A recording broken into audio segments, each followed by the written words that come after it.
Well, happy Monday, everybody. Ben and Woods back together after a long weekend. It was a long weekend for me. Good to be back, though, this morning. Let's get this week going and get this week, let's get through Wednesday. We got 3 more shows, and then the real deal starts.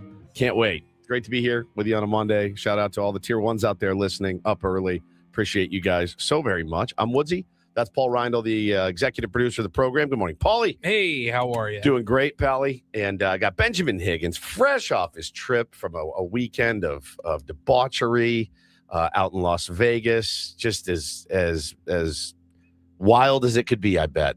Just as wild as it could be out in Vegas. March Madness, Paulie. Zero debauchery. Just debauchery everywhere. Zero. Like negative. Perhaps negative debauchery. It's interesting because I had the entire weekend to myself at my home. The whole weekend. Kids left early Saturday morning. Who was more debaucherous, me or Ben? Ooh. Sin City. Sin City. Encinitas. Uh-huh. How many beers did you have? 0 beers. I did have a martini. Okay, how many? 1. Okay, I had 1 beer. Okay. So I had 1 beer. You had 1 martini. Right. You're in Vegas. I'm at home alone. I had 1 beer. Just by yourself? By myself. After a long Little League game. Machine pitch game. I feel bad about something that happened. Long in that it dragged on. But this was you were long... coaching without your kids. Yes, couple different reasons, right? I assume you have a time limit. There is a time limit, yeah, but I'll tell you what happened. And I feel bad. I do feel bad about this. But I'm also proud of myself for this because a year ago I would have just kowtowed, right? And just said, oh, okay, sure, whatever you want to do. I don't do that anymore. We've made a lot of changes this year, haven't we? We as a show taking care of some, standing on business a little bit more in the year 2026, I think. We get out there, it's 90 degrees. I mean, it's hotter than hell out there. And we're playing another team. We had 10, they had 8. So it was going okay, 4 or 5 swings. They're missing off the machine. Okay, bring the tee out. And then they miss a few off the tee, and then they hit one off the tee. Maybe it was because Taylor wasn't there, but I'm trying to give my best effort because I committed to it and I want to do it. And we have the best kids and the best parents, but it's hot. I mean, it's hot. It was 2:00, middle of the day, bro. We're roasting. I mean, roasting. And we get through 3 at-bats each. So I've got 10. He's got 8. We get through those 3 at-bats. We've played 3 innings. We don't keep score. Let's bang it, man. Let's call it a day. Let's all get home and get these kids. Because out of the 10 kids on my team, 7 of them, when is the game over? Are we almost done? When is the game over? Coach, is this it? Coach, can I sit this inning? Picture Jay Cronenworth doing that. Can you imagine? Can you imagine? Coach, when's the game over? Coach, how much longer? So, I'm like, no, buddy, here, you're playing left field. Coach, I had an accident. Jake, go to shortstop. Where's shortstop? Like, oh my God. So I feel bad. So the other coach, who happens to be a best friend of my assistant coach, and I did not know this before. I'm walking out. I go, Coach, that's it. We're done. Let's bring it in, guys. He goes, oh, hey, man, maybe we get one more. I looked at him dead in the eye. I go, I don't want to do that. Just like I said, just like that. And I never do that. I go, did you stomp up your feet at all? I go, I don't want to do that. I go, I don't want to do that. I don't want to do that. And he goes, oh, okay. And I go, sorry. I go, we had a game last night. We got a game tomorrow. Like, I don't want to do that. And he goes, oh, okay. So I brought the dudes in, was like, all right, here we go. 1, 2, 3, whatever.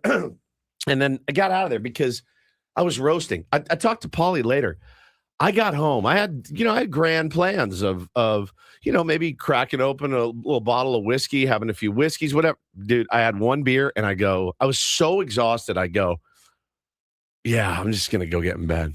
I was in my bed at like 5:30 on Saturday night. That's how wild it got at my house, and I fell asleep by like 7:30. But I feel like you're one of those Modelo commercials where you're one of the heroes. You've coached 3 innings of Little League. Your son wasn't even there. Wasn't even there. This is for the heroes out there. Woods cracks his Modelo and enjoys the rest of his evening. I actually had one of our new Beat LA lagers Nice. is what I consumed, and it was delicious. It was refreshing and light, just the way I like it. But man, I'm telling you, at the end of that game, I was so ready to go. And again, nothing against the kids or anything else. It was just it's enough. It resolved itself. We got our 3. If he had gone up to bat, that means that we would have had to take another at bat, right? Of course. And so there's another team warming up. That's 18 more batters coming. Yeah, to the plate. dude. And there's another team out there in the outfield warming up. It's their game next, and there's a time to all this stuff, and you don't want to run right up against the time because you want to give the other team space, and that's all BS. I just really wanted to go home. It was hot, and I wanted to go home, and I wanted to be done because I think we were done. But I did feel a little bit bad because I went to my sister. I go, the nerve of this guy asking for another inning, and he's like, "It's actually one of my best friends. He's a great dude. You actually like him." I'm like, "Oh, I'm sorry. I'm so sorry." And you have a bit of a twinge of guilt. Like, am I the only one who doesn't want to do this? Yeah, and like I'm standing in the way of everybody else's fun 4th inning here that they all wanted to play. I guess the 90+ degree heat on a Saturday afternoon. It was toasty, dude. It was toasty. But I had I realized too. I really missed my wife and kids. I really did. They left early Saturday. It was nice for a few hours. Went to the gym, took my time, did a bunch of errands, and then went to the game. And then that night passed out. But yesterday, waking up on a Sunday alone was not cool. And then having the whole day to fill was not cool. I went down to breakfast at Encinitas Cafe. And I read the paper and had breakfast alone. And the lady that works there was like, "Where's the family?" And I'm like, I know, this is weird. And then went home. I played with. Does she know you? Yeah, she sees us in there all the time. And so she's like, "You're not allowed to come in here without them." And I'm like, I felt like my wife had kicked. That feeling of like when you go to Dave and Buster's with your kids and your wife's not there. You're like, everyone here thinks I'm divorced. Everyone. And I have a feeling or at the least you're in the doghouse. I'm in the doghouse. I'm out there by myself eating. Or I'm a crap father and husband. If I'm like, I'm leaving, I'm going to breakfast, right? So they're scrubbing the floors at home while you've gone out to breakfast. That's exactly right. So I got home and I just played with baseball cards all day, which was fine, but FaceTime the boys. They're having such a good time in Colorado. They're just a blast. And they'll be back on Friday. So I just was like, I missed my wife and kids. It was weird. I'm sorry that I wasn't around. I could have gone to breakfast with you. I could have entertained you a little bit, but I did my kind of last minute trip to go visit my buddy Scott in Henderson, which was fun. I will admit, we had a really good time. He's gotten better at me than golf. He retired last year. Well, yeah, that makes sense. And now he plays golf like 4 days a week. And you wouldn't be surprised. He's gotten better at it by playing consistently. And for our entire lives, I've always been a little bit better than him. And now I think he's a little bit better than me. So that's a touch frustrating. Otherwise, we had a really good time. Does that motivate you to get better? It does, but I don't have time to get better. He's got no time. I don't plan on retiring anytime soon. So that's going to be a problem for me going forward. But he's always a great host. He's got a great house. We played golf at his club. Went and checked out the Durango, which is one of the new station casinos. Really nice, though. Ate there at their oyster bar seafood place. It had a really good shrimp dish for dinner. So that was fun. And the problem was when you go to Vegas, and everyone knows this, and I knew this too. I went to the NCAA tournament on Friday at Viejas Arena, covered it for Channel 10. And then late in the afternoon, hop in the car and, I'm going to get there. I know there's going to be some traffic. There, of course, was. Didn't get there until late Friday night. What time? I got there by like 9:45 or so, so. It's a long day. And then we tried to play really early on Sunday, but we got behind a slower group, so I didn't leave until like noon. and you hit a ton of traffic coming back. So I got back around 6:45, 7 last night. So it was a lot of time. A lot of time in the car for a couple of days. So we had a really good time, and I'm glad I saw him. Got that flat ass from sitting in the car all day long. Ugh. That's a nightmare. That's a lot. I mean, I got tons of rest. I watched, there's a new documentary on Netflix about the Red Hot Chili Peppers. And I'm not the world's biggest Red Hot Chili Peppers fan. I was when I was a kid in high school when Blood Sugar Sex Magic came out, was a game changer and took me back to my youth. But they lost their guitar player years ago from heroin overdose. And it was dedicated to him. And it was kind of their story coming up. I watched it twice. That's how good it was. Wow. Now, I loved it. Our buddy Travis, I saw him tweeting this morning about it. He said, there's 99 minutes of my life I'll never have back.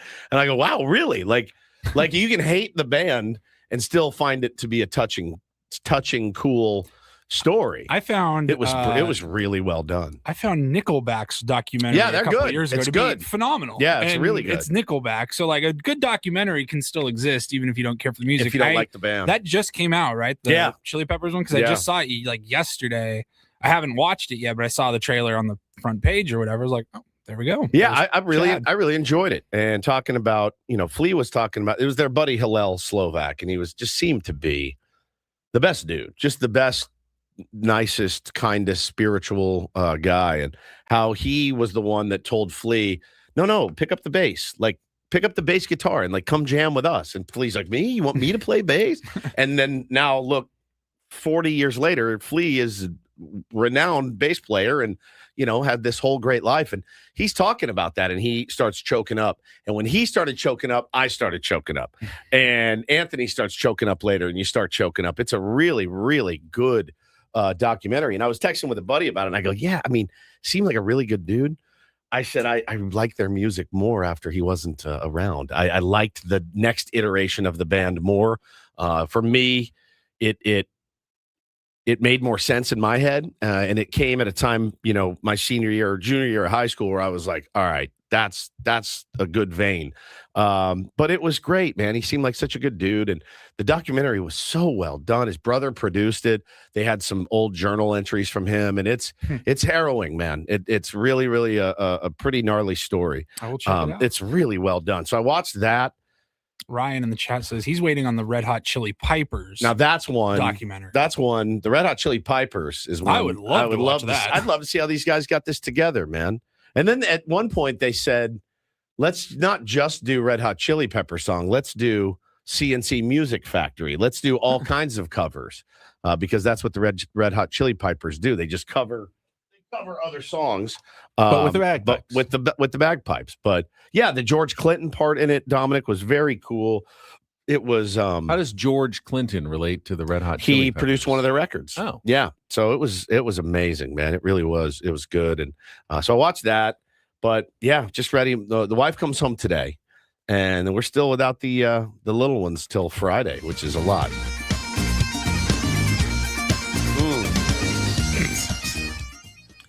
Paulie was the only one who really took advantage of the NCAA tournament coming to town.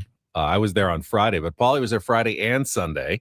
Yes. You spent a lot of time watching basketball there. I did. I went the second half on Friday, saw which games did Utah I see? State Villanova game. I got in at the end of that one, and then saw Kansas and Cal Baptist at night, and then St. John's, Northern Iowa.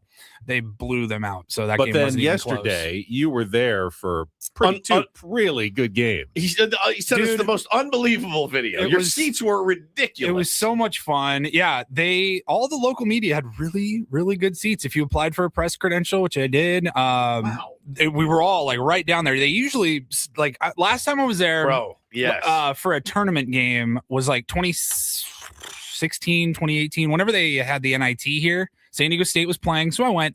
We were all the way up in the very top, like 3 rows of the stadium, or like extra media. So I was like, great, looking forward to it. Yeah, was sitting down low. I've never been to an NCAA tournament game. I have missed it the last few times it's been here. Never saw San Diego State on the road for an NCAA tournament game, so I was really excited for this to get that St. John's game and that finish, which seemed unlikely because Kansas hadn't really been in it the whole game. And you're like, oh my God, Kevin Harlan is calling this. I can't hear it, but I know he's sitting right in front of me, about 8 feet in front of me. Yeah, it's Him and Pitino. Stan Van Gundy. Rick Pitino is here. It's Bill Self. I mean, it's Kansas. It's Kansas, St. John. St. John's It's on Big CBS. It's not on True TV. No. It's on Big CBS. And the whole country, I feel like, is probably watching this. Even and I tuned in. And I go, I'm here. I got to see a March Madness buzzer beater. It was rad. Awesome. I thought it was great for Viejas. Do you have your video? Yeah, I'm putting it up Paulie's right now. gonna put the video up. This is what he sent Ben and I. We're like, what? Holy cow! Because The inbounds was right in front. I was driving back from Vegas and I was listening to that game, but St. John's was in such control that I had turned it over to listen to our friend Darren Smith call the SDFC game. I can't even imagine what he was going through. The St. John's alum who's calling a soccer game. Nightmare. At Snapdragon Stadium while his team 3 miles away is pulling off the biggest buzzer beater of the tournament so far. I'm sure he was happy, but he was probably going like screaming. I was listening. He did not react at all. He did not say anything. He did not mention it, at least as far as I heard during. I don't know if he was ignoring it or what. What a pro. It was an incredible finish. I feel like Paul, you had such a great vantage point for all of it. That was so much fun, man. I feel like, because I've called some Seals games in the middle of a Padres playoff situation or like a really, really important game. And what I found was I can't do this. I've got to, with my ADD, I was like, I got to turn this off or I will miss what I'm being paid to do here. So I had to just shut it off, check the score at halftime, when the Seals hit halftime, run into the bathroom, look at the score. I had the phone up for a while pregame, and that's fine when I'm doing the, hey, welcome to, Pechanga Arena. But there's no way you can do both. And especially like soccer and lacrosse, they're moving a lot. It's not like you're calling a golf match where you could shuttle back and forth. It was, there's no way. I bet he had his phone off. I bet he had his phone down. I will ask him. Yeah, I didn't even bother him. I knew he was calling the game. I didn't even want to text him, and I knew his phone was already blowing up. Same. I did talk with him late last night, and he goes, because I saw him on Friday. He was at the game where they were up the whole time. They won by like 20. It was never really close. And I go, hey, there's worse things than watching your team in the tournament and never having to sweat even one time. No question. And he goes, yeah, but then, so it was good to see him on Friday. And then he texted me last night. He goes, geez, go figure. Of course, I have to work during the awesome buzzer beater. And I got to go to watch the 20-point blowout. I'm like, yeah, there's worse things. He goes, well, I guess I'm going to have to go to DC next weekend. So I don't know if he's actually there's serious. no SDFC games this week. They're on an international break. So he'll get to watch somehow St. John's going on to the Sweet 16. Taking on Duke. Did you see Rick Pitino's reaction or non-reaction? Yeah. His guy makes the buzzer beater, and it's a kid who had not scored the whole game. Amazing story. They called timeout. He called like his own number. He called said, his own play. Power. And Pitino's like, you haven't made a shot all game. You want to run the play to yourself. And he goes, I respect that. All right, let's do it. Yeah. And it worked. And Pitino just goes in. He does not react. He just walks over to shake Bill Self's hand. Yep. Well, they said that was 1,000% rooted in the respect that they have for each other. So what he didn't want to do was a big woo, big. I think it would have been understandable for the coach to get a little excited at a buzzer beater. But it's kind of cool, though. It's kind of cool. It really is kind of a cool move. He hits that buzzer beater, and your face doesn't change. It's expressionless. It was. Couple reasons, right? Number one, job's not finished, right? Number two is I'm not gonna be doing the hip thrusts at a guy that I love and respect in Bill Self. They showed that and they said, look, this is like the most muted celebration of all. He didn't even give like a fist pump. Nothing. Not like a no, nothing. Even a quick nothing. Just Rick Pitino's been there many times, but St. John's hasn't been to the Sweet 16 since 1999. Yeah. So for that school, that's a huge moment to get back into the national spotlight like that. But yeah, the reaction, all of it, and the fact that it was taking place just over there at Viejas Arena was really cool. I'm glad the tourney still comes every 4 years. And this was the first time for a while that it was here, and San Diego State wasn't playing somewhere else. That's always kind of distracting because you're following the Aztecs, and since they didn't make it this year, was able to pay a little more attention to what was going on here in San Diego. 2 of my final 4, including my champion, are already knocked out. So Nice. don't know how much more you're going to get from your old pal Woodsy in the NCAAs this week. I do have my fantasy baseball draft tonight, which I'm looking very forward to. Finished second last year. Big Who's league. in this league? Some old friends of mine. Friends, nice. Yeah, and actually some people I don't even know. A friend brought me in. Those are the serious ones, though. It's legit, dude. This draft will drag on for 4 hours tonight. But I cannot wait. I cannot wait. And that's where my focus is going to be on the Padres and on baseball. And again, I mean, I had UConn, Florida, Gonzaga, and Michigan, and all I have left is Michigan. I've recovered from UConn's second to last, the middle of the pack. I did have Iowa upsetting Florida, and I have Arizona as my champion. They still look like championship material after the first weekend, but you're not coming back from second to last all the way to win a pool. Pretty chalky though. Incredible. We'll talk about that because that's the one thing that the NCAA tournament is losing with NIL. With the transfers, with all the money from the big schools, there's no Cinderellas anymore. You had one High Point. High Point was the only They won one game, right? They won one game. That's it. The only high seed left is Texas. Big Cinderella story. Right. The Texas Longhorns have made it through the first little engine that could. I've never heard of them. Where are they based out of? They got some wannabe actor that just roams their sideline during football games, and not exactly let's figure out what their mascot is story that you like. The NCAA tournament's double-digit seed. So I guess it makes sense. Is it just more parity? Less parity. Much less. More money for big schools. And then when they can just run through. And when a small school does finally find a good player, the big schools just steal them the next year. Steal them after a year. So you just don't have the competitiveness from the smaller schools.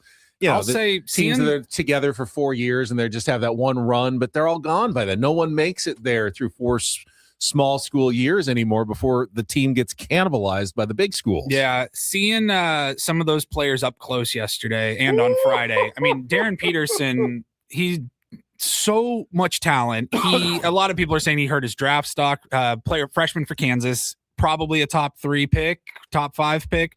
Getting to see him, you're like, oh yeah, that kid, he's going to be in the NBA. What's his name? Darren Peterson. All right, I'm gonna write it down. He's a stud. And seeing him play, and then like seeing Arizona. You know why, right, Ben?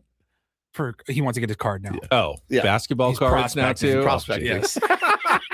Seeing Arizona, who's the number 1 team in the country, they got a guy that's 7'2". They got guys that could just shoot from anywhere on the floor. Murray's that shot that he hit was insane against Utah State. And that was a pretty good game too. Utah State. They gave him a little bit of a game. But I'm just watching it, and I was like, even during the Utah State game, I'm like, I know they are in the Mountain West, and I'm like, it feels like JV playing against varsity in a practice game or something. It feels a little bit like 2 different sports. I was talking to our friend Bernie Wilson yesterday. I was like, look, I think Magoon could he's got the raw skills to probably hang with just about anybody in the country. He could play on any team. I don't know that anybody else in the Aztecs you could probably say that for, successfully.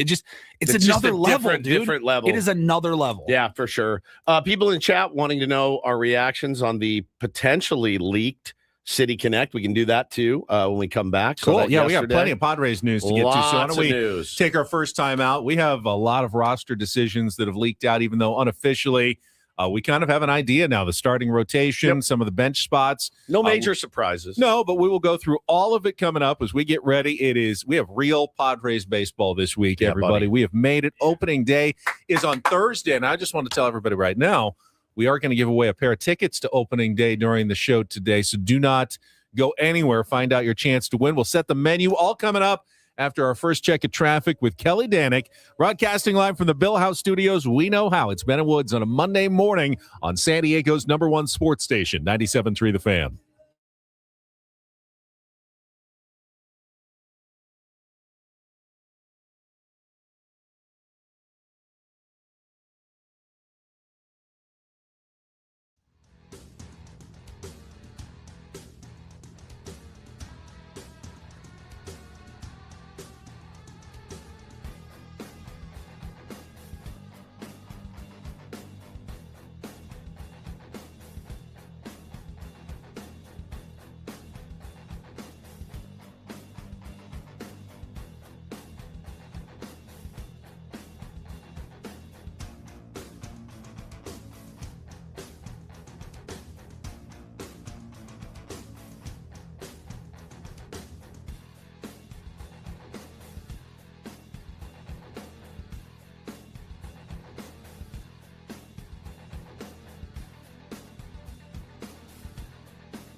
He just, oh, here, I'll show you a little. Just a little. Please don't. Just a little bit. What hurts on you? Nothing at all. A little bit. Not that now. So let's say whatever you're about to touch is the only thing. Let's say It's gonna hurt. Right? All right, yeah. Okay. Pretend your knee hurts. Pretend your knee hurts. It's going to in a second. Right here.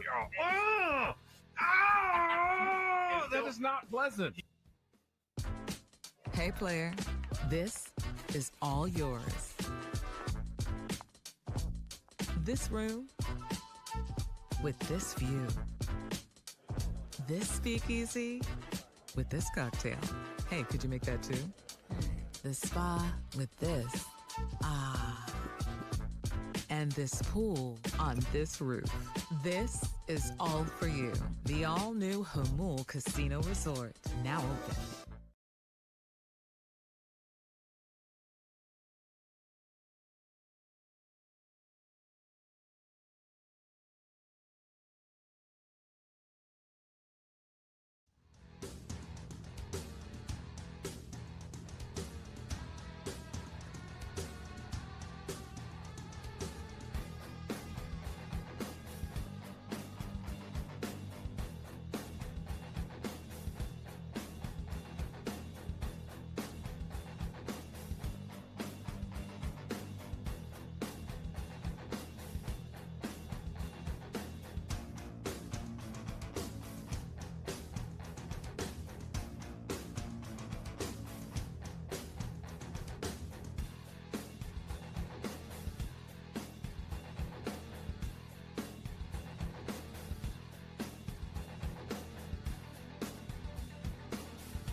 He just, oh, here, I'll show you a little. Just a little. Please don't. Just a little bit. What hurts on you? Nothing at all. A little bit. Not that now. So let's say whatever you're about to touch is the only thing. Let's say It's gonna hurt. Right? All right, yeah. Okay. Pretend your knee hurts. Pretend your knee hurts. It's going to in a second. Right here.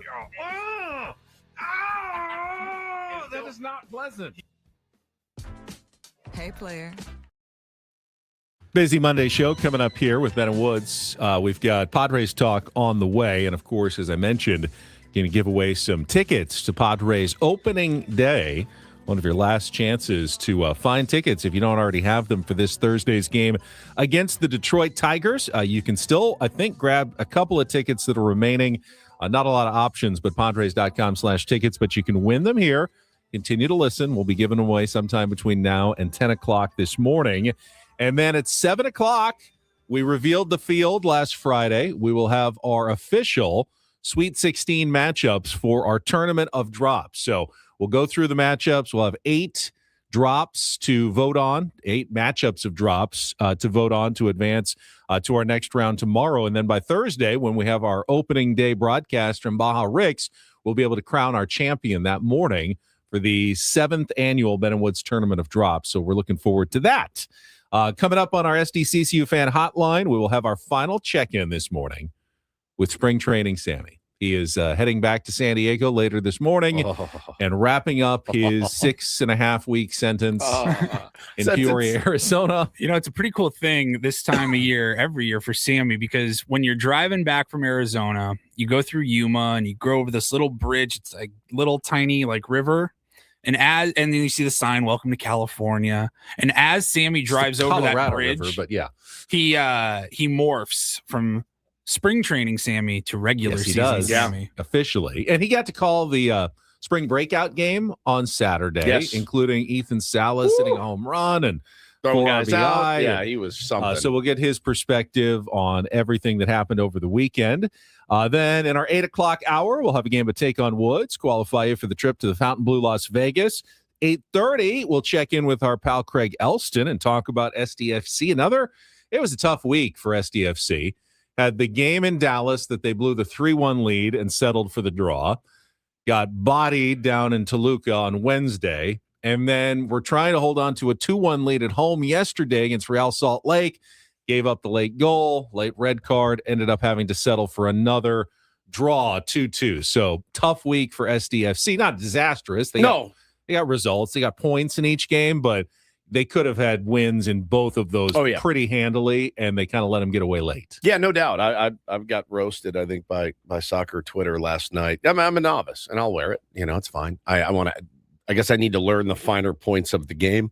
But yeah, I looked at that last night, what happened in the last, call it 10 minutes of that match, Benny, and I went, that's a bit of a meltdown from these guys, man. They're not, they're I don't know, not playing to win, kind of playing not to lose, and they ended up giving up the equalizer, and that's a good team. They got good players on Real Salt Lake as well, but I looked at that and like, well, this is a bit of a downward trajectory right now after the loss in Dallas. The Toluca game, you can scratch it. I said it when it happened. Scratch it, and it's at altitude against these lunatics, like no big deal. Doesn't count in MLS. Like, okay, fine, just come on home. You did advance in the tournament. You did win one game. That's something to hang your hat on.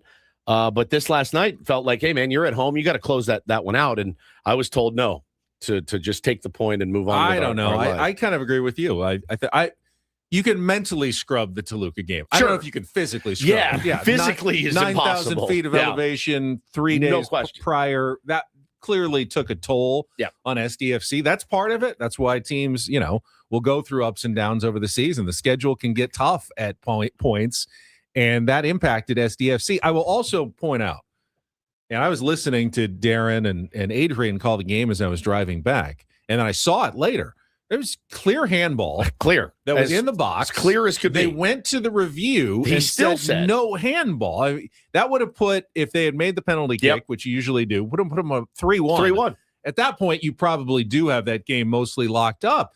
And I saw it like on the clear as day. I saw it was tweeted by someone. They said on the broadcast, the VAR never looked at the most obvious angle, the one that showed the ball going off his extended hand, blocking it from either crossing in front of the goal or a shot on goal. I mean, that's it's unfortunate for Real Salt Lake, but I think that is a handball. and should have been a penalty kick. So in a way, SDFC got screwed a little bit. They really did in that game as well. I mean, again, there's no way they didn't show that angle on VAR. No way, because it's the first angle they showed. It was the most obvious, easy to see angle. It was clearly a handball. Mikey Varis after said, "I guess I don't know what a handball is." It's just it's the frustrating part of VAR. I think I've been hearing about the frustrations from VAR for years, and now I got to experience it firsthand.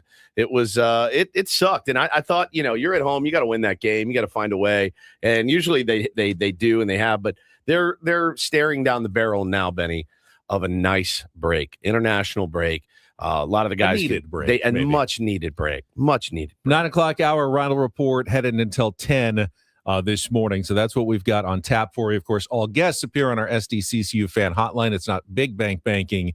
It is better. But speaking of VAR, one interesting thing about yesterday's Padres exhibition game against the Arizona Diamondbacks, we'll get to that and more, including, as Wood said, those leaked, perhaps, City Connect jerseys. Indeed. Whatever. I think the reaction's been pretty positive. We'll talk about that after a check of traffic here on 97.3 The Fan. From the 855 Get Ross Traffic Center. Injured? Demand justice. Demand Jurowitz. 855GetRoss.com. Here's Kelly Danick. This opening day traffic report is brought to you by Crystal Geyser Alpine Spring Water. Okay, starting to look like a Monday morning here. Got a 2-car collision on northbound 5 right at the East 54 connector ramp. They're in the center divide. Also reports of a crash on the Palomar Street off-ramp of southbound 805. An accident on northbound 125 just past the King Freeway. Couple vehicles involved. Not showing if lanes are blocked. And got this stalled car on the 28th Street off-ramp westbound King Freeway. It's over to the right shoulder. What makes Crystal Geyser Alpine Spring Water different? They always bottle their Alpine Spring Water less than 1.5 miles from the spring source. And all of their bottles are made with 50% recycled plastic from their own recycling plants. Crystal Geyser, bottled at the spring source. I'm Kelly Danick with Ben and Wood, San Diego's #1 sports station, 97.3 The Fan. So I was finally making my way back home from Vegas into San Diego County around 6 o'clock, and I was able to turn on the late game, Jesse and Tony calling it, and it was supposed to be a day game, but it was so hot they moved it to a night game against the Arizona Diamondbacks. And the first thing they started talking about was Craig Stammen's lineup, because after an entire spring where we saw Jake Cronenworth leading off against right-handers in particular, we heard Craig Stammen say, we think maybe move Fernando Tatis down a little bit in the order, and they experimented with hitting him fourth, hitting him third, hitting him second. In the final game, serious game of spring training, because today, guys are maybe going to get one at bat and then they're off to San Diego. Where was Fernando Tatis Jr. batting? Leadoff. What a troll. What a troll Craig Stammen is. Just a huge, I was not expecting this. Just coming out trolling everybody like, hey, I told you, I'm going to keep my options open this year. You're like, you SOB. Just when you thought you got a read on this guy, we heard he was back in the back of the plane in Manny's poker game. So obviously, he keeps his cards close to the vest if you're going to play in that game. Is that mine? Yeah, it's mine. Sorry. Yeah. So the lineup yesterday, and, maybe this is a preview of what it will look like. Fernando Tatis Jr., Jackson Merrill, Manny Machado, Gavin Sheets, who had another home run. Only guy who's hot right now at the end of spring training. Xander Bogaerts, Jake Cronenworth, Miguel Andujar, Freddie Fermin, and Ramon Laureano, who we've seen in the ninth spot a couple of times, which is crazy. But, Fernando said, if I'm going to bat leadoff, I want some guys in front of me at the bottom of the order. That are on. And having Ramon Laureano at ninth would certainly fit that bill. So maybe that is a preview. Obviously, Nick Castellanos is going to get some playing time as well, but that is very much a potential dress rehearsal lineup for the San Diego Padres. Well, at least for the first couple of days, right? I would think with so. Skubal and Framber Valdez. I don't think you're going to bat Crony leadoff against either or both of those guys. Now, they were going against a righty yesterday, but maybe they wanted to do their opening day lineup. Yep. And what makes me think, and Jesse and Tony pointed this out as well, what makes me think that it truly was a dress rehearsal was what happened in the first inning. Because Freddie Fermin challenged a ball in the top of the first from Walker Buehler and was wrong. So they lost one of their two ABS challenges right away. And then in the very first batter of the game, Fernando Tatis Jr., 3-2 pitch. It was very close, right on the edge, and he quickly tapped his head. And then Jesse said, you could see, my bad. He looked in the dugout and went, I wasn't supposed to do that, because they were probably treating this game like, okay, now we want to treat it like this is a real game. If we lose a challenge, we're toast. Don't challenge again, because we need to hold on to those challenges late in the game. He was wrong. It caught just a corner of the zone. So the Padres were out of challenges. You can see with one inning. Fernando, like one batter into the bottom of the first inning, they were out of challenges. And I think Craig had wanted to treat that game like that it was going to be a regular season game. So don't waste our challenges early. And Fernando was like, I messed up. My bad. So they didn't do it, but maybe a good lesson learned about when to and when not to use ABS challenges in the game. But that's why I thought last night's game was kind of dress rehearsal for perhaps opening day on Thursday in the lineup we will see against Tarek Skubal. Give me the lineup again. Tatis, Merrill, Machado, Sheets, Bogarts, Cronenworth, and Duhar, Fermin, Laureano. Okay. Not mad at it. Not mad at it. Not at all. I mean, and again, it's a good, like, if that's how it rolls, hey, Gav, we're going to give you a chance early this season to face lefties. You're going to DH or play first or whatever. It would seem unlikely because you have Castellanos and Andujar. Yeah. And you can put them both in the lineup. Why wouldn't you? So who was on the bench then? Casty would be on the bench. You don't game think? one. I feel like he's going to be in there against lefties most of the time. I feel like that too. And Andujar better be. That's his bread and butter specialty. Yeah. He mashes lefties. So maybe if not, then you do a Casty switch there for Gavin Sheets and call it a day. And I don't think anybody's mad at that either. So, but yeah, we'll see how it works. Meanwhile, pitching-wise, Walker Buehler did not have a good final start of spring training. Is it because he knew he made the team? I mean, that would be what I would like to think. Yes. That now, because we found out over the weekend, March 20th was the deadline for guys on minor league contracts, veterans on minor league contracts. They could opt out of their deal if they could. They weren't going to make the opening day roster. They could opt out and try to find another team that might need their services. So the Padres let both Walker Buehler and Ty France know that they had made the opening day roster. So we got that news a little bit early before the official rosters will be revealed later this week. So Walker Buehler is in the starting rotation. Did that impact, hey, all I need to do is get my work in, throw 80 pitches, and just make sure I'm ready to go? Yeah. Maybe he wanted to work on his changeup, whatever. Gave up 4 home runs, 11 hits, 7 runs in 3 1/3 innings. It's if he would have struck out 10 in 3 innings or 4 innings or whatever, like just mowed him down, we would have been like, you're looking pretty good. Yeah, I know. Which is fair, but it is spring training, so we'll see what happens when you actually flip the switch in the regular season. He'll probably start the 4th game of the season against the Giants. I was just going to talk about the flipping of the switch, because it's at this point, I think you've got 1, 2, 3, 4 guys in your rotation guaranteed right now, right? 5th spot still kind of undecided. It was reported that probably Germán Marquez has got it. I mean, he's on a big league deal, Yeah. so that would make a lot of sense. He didn't have a great spring, not as good as Buehler. Well, you're pretty much looking at this point for the San Diego Padres. You need 5 switches flipped. Right? All of them. None of them have had a dominant spring. Not that it means anything if you do. We've Starting pitching switches. You're looking for 5 here. You're looking for 5 guys to go, all right. That's a tough ask. Enough of this work. Time to get after it. So I can understand the consternation about the San Diego Padres in the starting rotation. It makes me kind of understand the projections that I see from the fan graphs of the world right now. And until that switch is flipped and until they prove they can go out and at least, go 4 and 5 innings to turn it over to the bullpen and try to get a win, that's what we're all going to be worried about, I think. And I think for good reason right now. I do.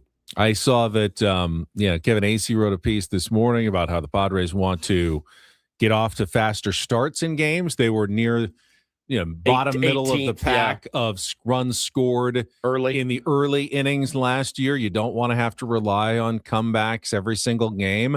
It's not sustainable. Especially when you have such a weapon like the Padres bullpen.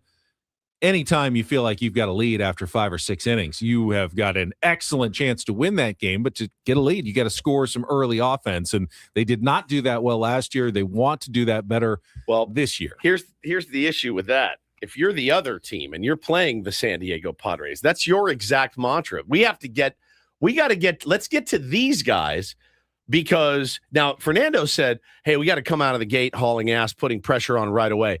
That's probably going to be the easiest pitcher we face. We better get out of the gate going.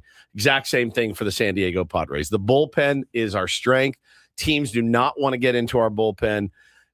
They want to hit off of our starting pitchers. Those are the guys that they look at. Now, again, if Michael King flips it and Nick Pivetta flips it and Randy Vasquez just does what he did all of last year and continues to strand guys, we'll be okay. We'll absolutely be Joe okay. Musgrove hopefully comes back and looks Joe-like at some point. Yeah, but man, it's at this point, the other team's going to be trying to do the exact same thing. They're going to be coming out of the gate because they don't want to see Adrian Morejon. They don't want to see David Morgan. They don't want to see Bradley Rodriguez. They don't want to see Mason Miller, and on and on and on and on the list goes for the San Diego Padres bullpen. So you're going to have two teams both doing the same thing. Let's get to these starters right now. So with Ty France having made the team, as we learned over the weekend, what does that mean for the position players, the other ones on the roster?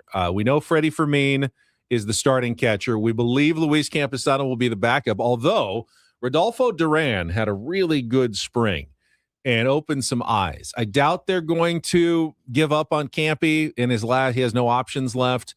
I don't know if they'd lose him or not, but I would assume that Campy still got the job, but he didn't have a terrific spring at the plate, and Rodolfo Duran had a start with him one. and give him a short leash, or what do you do? That's what do you do? was the Pretty problem. much lives on a short. That was short the leash. problem with Campy for so many years. He always felt like he was on such a short leash. Is that going to happen again? And then you've got the backup. Sungwon Song will almost certainly start on the injured list, which is what gave Ty France an opportunity to make the team. But because Ty France is on the team, probably means other infield options like Jose Miranda, Will Wagner. They're already sent down. Miranda they're down. Okay. Miranda and Jace Bowen both sent to minor league and camp if Bowen's down, that means that Bryce Johnson almost certainly makes the team as the last outfielder. Yep. So that we know who the 13 likely position players are going to be. And since we know the starting rotation, we're really down to just who's going to get the last spots in the bullpen. It'll come down to, who's on the injured list. Who do they need as a long man? Is it Kyle Hart? Is it Logan Gillespie? Who are the last guys to make the bullpen for the Padres? Because Twitter sucks now. I just saw that Luis Giolito signed. Lucas Giolito. What is his name? Lucas. I said Lucas. You said Lewis, but I said Lucas Giolito. Paul and I both heard Lewis, but Run the tape. Don't worry. He just signed with. I mean, unless it's the Padres. Wait, unless it's fake. This could be fake. Okay. Right. Idiot. Freaking. They had guy had a blue check mark. That doesn't mean anything I didn't say the name at though, all. so All right. You said Lewis, so it doesn't. I said Lucas. Louis Giolito signed with somebody. We're trying to figure out who it was, Rewind but it. we don't know about Lucas Giolito. I meant Lucas, obviously. I know his name. I know you know It's fake. So Lewis didn't sign and Lucas. Neither of the Giolito brothers. The bar of even like bothering to make fake posts has gone so down that someone would even bother to post a fake Lucas Giolito signing. The at this point. Giolito brothers sounds like a good, like blue collar. Hey, you need your plumbing done? Call the Giolito brothers. We got you. Like that's pretty cool. Lucas and Lewis. They're possibly enforcers for Tony Soprano. Potentially. I did. I know I mumbled there because I was looking for the dumb tweet that ended up being a fake anyway. Well, he's out there then still. Speaking of fakes, Hey, man, Lewis. or real, tweets. Real we or can, fake? We can talk about the City Connect jersey tweet that was making its Saw that rounds leak. this weekend. Saw the leak last night. Listen, I put in some investigative work behind it. Investigative work behind it. Listen, I don't mind them at all. I like them actually because I like if that's it. I like the navy look. I do. They're very Big fan. SDFC colors. They do look a little SDFC-ish, which I also enjoy very much as well. Mm-hmm. That's them. Let me see here. They're not as outlandish as the first version. I dig them. but I think you're right. dark- Same font, it looks like, as the City Connect, Yeah. the current, the mint dark and green. blue. You've got the rainbow, orange, pink sleeve striping, and the Dia de Dia. los Muertos patch on the sleeve. I don't know if it's real or not. People are mad, and then people are happy. We'll find out next month, everybody. All right. All right, we'll take a quick time out, come back. The Tournament of Drops matchups to be voted on next year on The Fan.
like to thank the Iowa Hawkeyes for knocking off the Florida Gators yesterday, because if it hadn't been for that win, every single number 1 and number 2 seed would all be into the Sweet 16. I had the Gators, so I would not like to thank Sorry. them. It's all right. I missed the upsets. I don't care that much. I missed the upsets a little bit in the NCAA tournament. Those are, especially for the first weekend, it's kind of the thing that you get excited about, or seeing the really surprising. We talked about it a little bit in the open, that in the new era of NIL, you're going to see more and more chalk.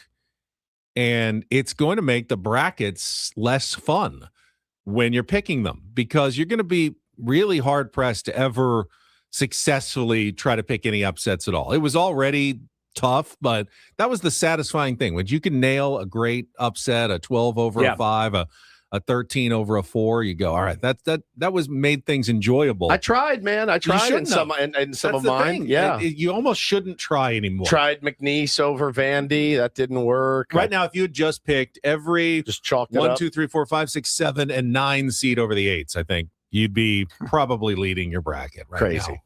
And that's kind of boring. That's not what the NCAA tournament, that's not what made it fun for all those years. It was the fact that, anybody could beat anybody, and we're seeing a lot less of that in recent years, and this year in particular getting as chalky as we've ever seen. And the women's bracket is like that. We saw UCSD get obliterated, the women, by TCU on Friday, the game you heard right here on 97.3 The Fan. Got us an extra hour though, didn't it? We did get off. Yeah, Yep. By the time our show would have been over, that game was over as well. They were down 30 early, so that's just, that's the way of the world now, is the big boys are getting stronger. It's harder and harder for the smaller schools to compete with the money that's being thrown around in college basketball. But you did have some great games. Obviously, we talked about the St. John's buzzer beater.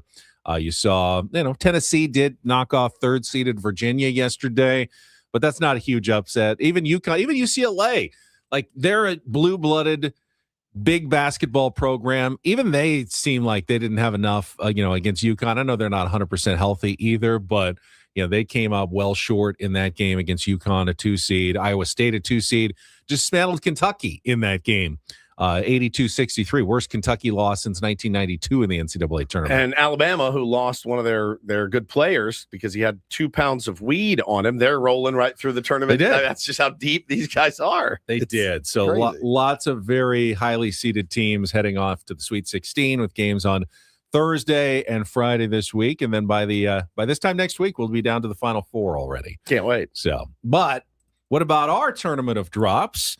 We revealed the field back on Friday. So now it is time for us to go through our matchups of our favorite, funniest, most enjoyable sound clips from the last year. And you, the tier ones, get to vote on who will be crowned the 7th annual Tournament of Drops champion. So, Paulie, let's go through the matchups for our round of 16, which is our first round officially. Come crank your in our hog. Tournament of You guys Drops. are the voice of San Diego. I don't have a sister. He's the guy that I pegged Yes, I am the throat goat. Gobbler's Knob, It's so long and big, Donnie. Beaver Stadium. Fernando sneaks in the back door. Excuse me? Adolf Hitler, It's so stiff. panties. What's up, Trevor? And they just tell you dry. All right, Paulie, if you could put the brackets now up on the screen for all the tier ones to see, we can go through the 4 regions. We have the explicit region, the excuse me region, the extension region, and the exclamation region in our 4 pods of 4 teams in the Tournament of Drops. Now, you've won a Tournament of Drops. I have. My son has won a Tournament of Drops. Correct, the first one. Hacksaw has won a Tournament of Drops. Yes. Don Orsillo. Don won. Orsillo won. Soto Juan has Soto won. Kelly won. Danick. Kelly Danick's won one. Is this the year that Woods? I've never had this many entrants in to True. the tournament. I'm not campaigning for it. I wouldn't mind winning the Tournament of Drops. I think that'd be pretty cool. So let's start up in the explicit region. Have you only won one? I think I've only won the one. You are Yeah. the Atlanta Braves I am. of the Tournament of Drops. I've never seen more talent. I'm the Gonzaga. Yeah, Get I in just every year. more and just talent than always flame out. than anyone. I mean, holy cow. You're the Dodgers, actually, until they started winning championships. So the top of the bracket features the number 1 seed in the explicit region, your pal, Stephen Woods. Come crank your hog. Going up against the number 4 seed, the at-large bid that did not win in the Ben IT, but Which is did crazy. sneak into the field. This is insane. The 4 seed is Panties. All right, so that's your first matchup in the explicit region. Then we have the 2 versus 3 matchup. We've got the number 3. Are we going straight down here, Paulie, or do you want to go? Yeah, we can go straight down. Number 3 seed is Woods. I don't know. Hang on. That's why I was asking you. I lost yours. It's gone. Gone. Where is I can just do it if you want. Yeah, he could. The He number just 2 repeated. seed, Gobbler's Knob. Wait, that's way funnier. You can't tell the difference. Gobbler's Knob. That's the actual drop Yeah. against the number 3 seed. And again, It's so stiff. 2 entrants from Woods in the explicit region. Wow. So those are your 2 matchups in the top left-hand quadrant of the bracket. Then in the bottom left, we have the Excuse Me region with the number 1 seed, one of the Ben IT winners. I don't have a sister. Going up against the number 4 seed in that, Bill O'Brien. What's up, Trevor? And then in the bottom corner of the region, we've got the number 3 seed there, Beaver Stadium. That's the number 2 seed against the number 3 seed. That's all right. That's going against this 3 seed. Excuse me? She knows who she is. If she listens, I to was this trying to program. remember where that. I knew it Football was a game. story that you were telling. Yeah. And I Yeah. was like, is it Little League? I was like, It was that was- the old lady that yelled at us for cursing at the Nope. mall? Lady at Friday Night Lights screaming at the referee who had, in fact, given her team the call, and she was still screaming at him. And I go, hey, enough. You got the call. Calm down. And she hit me with 3 of those in a row. 1, 2. Excuse me? 1, 2, 3. Excuse me? Yep.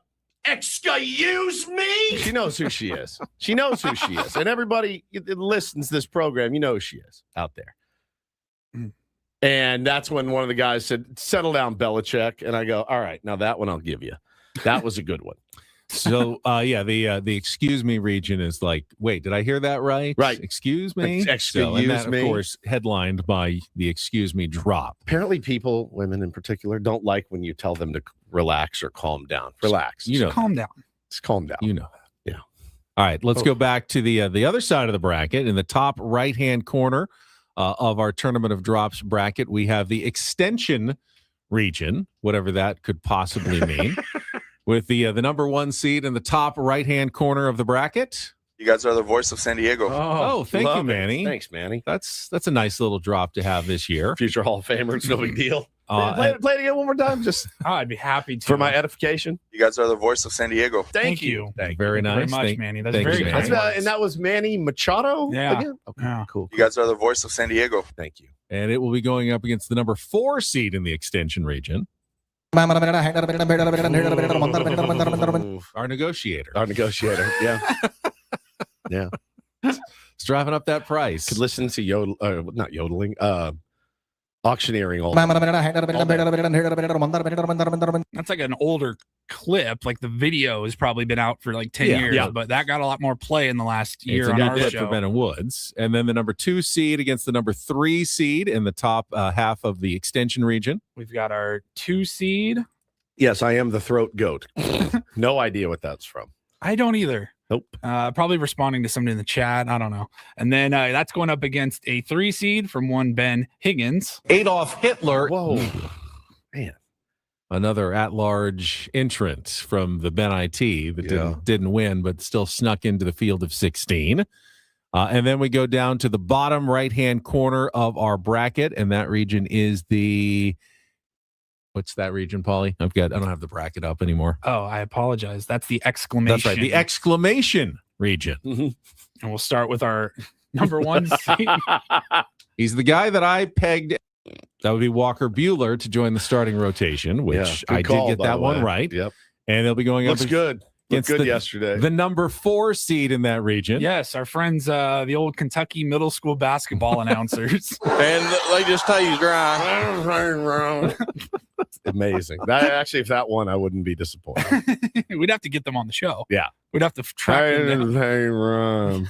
and then we'll wrap it up. We've got a 2 versus a 3 seed, and bracketologist Ben just trying to drive a wedge in between Don and Mud because, we start with our 2 seed. It's so long and big, Donnie. Yeah. And that's going up against the 3 seed. Fernando sneaks in the back door. Wow, that is a tough matchup there.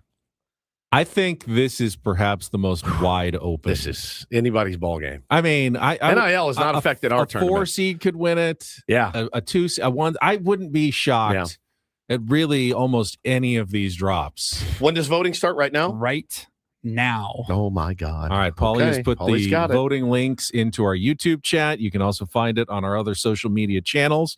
You'll have until tomorrow morning, start of the show. And then Paulie will tabulate the results, and we will have 8 drops remaining tomorrow, and we'll vote who the final 4 drops will be. But for now, we're trying to reduce the field of 16 to the field of 8 in our tournament of drops. And I really could not even lay odds on who I think is going to win. No, me neither. I mean, it's always a vote, surprise. Though. That's how long it took. It was that quick. I'm done. That's all it takes. That's all it took. No, it's super simple. Yep. Get your votes in. I will say, we got our anniversary for our show on Friday. Yeah. Going into year number 9. Wow. This is year 7, the 7th annual Ben and Woods Tournament of Drops. I think this is one of my our most proud things of the show, looking back on it. I love this segment so much every March, and I think the listeners look forward to it. It started out of necessity when the pandemic hit. Yeah, because you canceled the NCAA tournament. We're like, let's do our own. And the way it's evolved, it's been a lot of fun over the years. It's pretty elite. It's pretty elite content. I love it. I will say that we did not always agree with the tier 1 selections, but we always abide. You have to abide by them. There was a couple. Juan Soto it was a travesty. I thought Don Orsillo was not deserving that year. There were some really, really good teams in there. And it was the drop itself was fine. Yeah. It was the now we're gonna fight. Yeah, and that beat everything. So we'll see. Donnie may win it again. I mean, people love Don Orsillo, but people love Mud too. So you just get some momentum heading into March. That's right. Fernando sneaks in the back door. That's a really good one. That's a strong drop right there. Strong. It's so long and big, Donnie. And that's great too. What? I don't even. Don't either. No idea what that was about. Zero. I love out of context. So many difficult choices. Yep. All right, let's get your votes in. Let's take a quick timeout. When we come back, we'll have our first Don't Do This of the week. I had a nice story. Did you see what Team Italy is doing from the World Baseball very Classic? cool I story. thought that was very cool. That can be a do this. And then we'll have spring training Sammy join us at the bottom of the hour, so stay tuned. It is all coming up with more Ben and Woods on San Diego's #1 sports station, 97.3 The Fan. First, though, the best feeling in sports isn't just winning. It's knowing you were prepared. That same feeling matters in retirement. That's why Trajan Wealth helps people plan with purpose. TRAJANwealth.com. Their fiduciary advisors take the time to listen, educate, and build a wealth management plan that reflects your values, not someone else's idea of retirement. They're independent, local, and focused on long-term relationships. With offices at Liberty Station, Carlsbad, and Del Mar, Trajan works with people who want peace of mind, not financial guesswork. If that sounds like what you're looking for, start today. Call 619-367-0207. Again, 619-367-0207, or visit TRAJANwealth.com. That's TRAJANwealth.com. Trajan Wealth.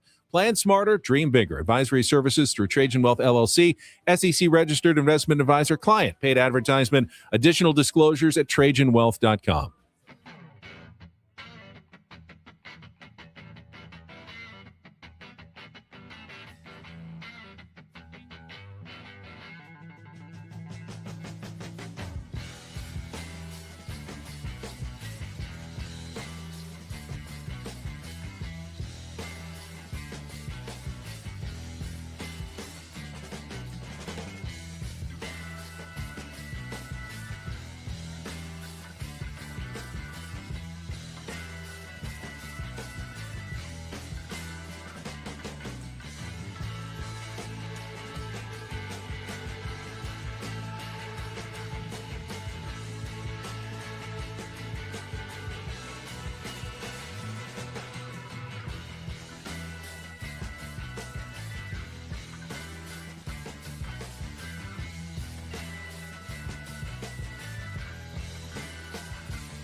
Hey, player, this is all yours. This room with this view. This speakeasy with this cocktail. Hey, could you make that too? The spa with this. Ah. And this pool on this roof. This is all for you. The all-new Hamul Casino Resort, now open.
Broadcasting live from the Bill House Studios. We know how it is Ben and Woods on a Monday. We've got spring training Sammy. Final check-in from Peoria at the bottom of the hour. First, though, it is time for Don't Do This. Brought to you by Dixie Line Lumber and Home Centers, helping San Diego homeowners and contractors fix it, build it, and enjoy it.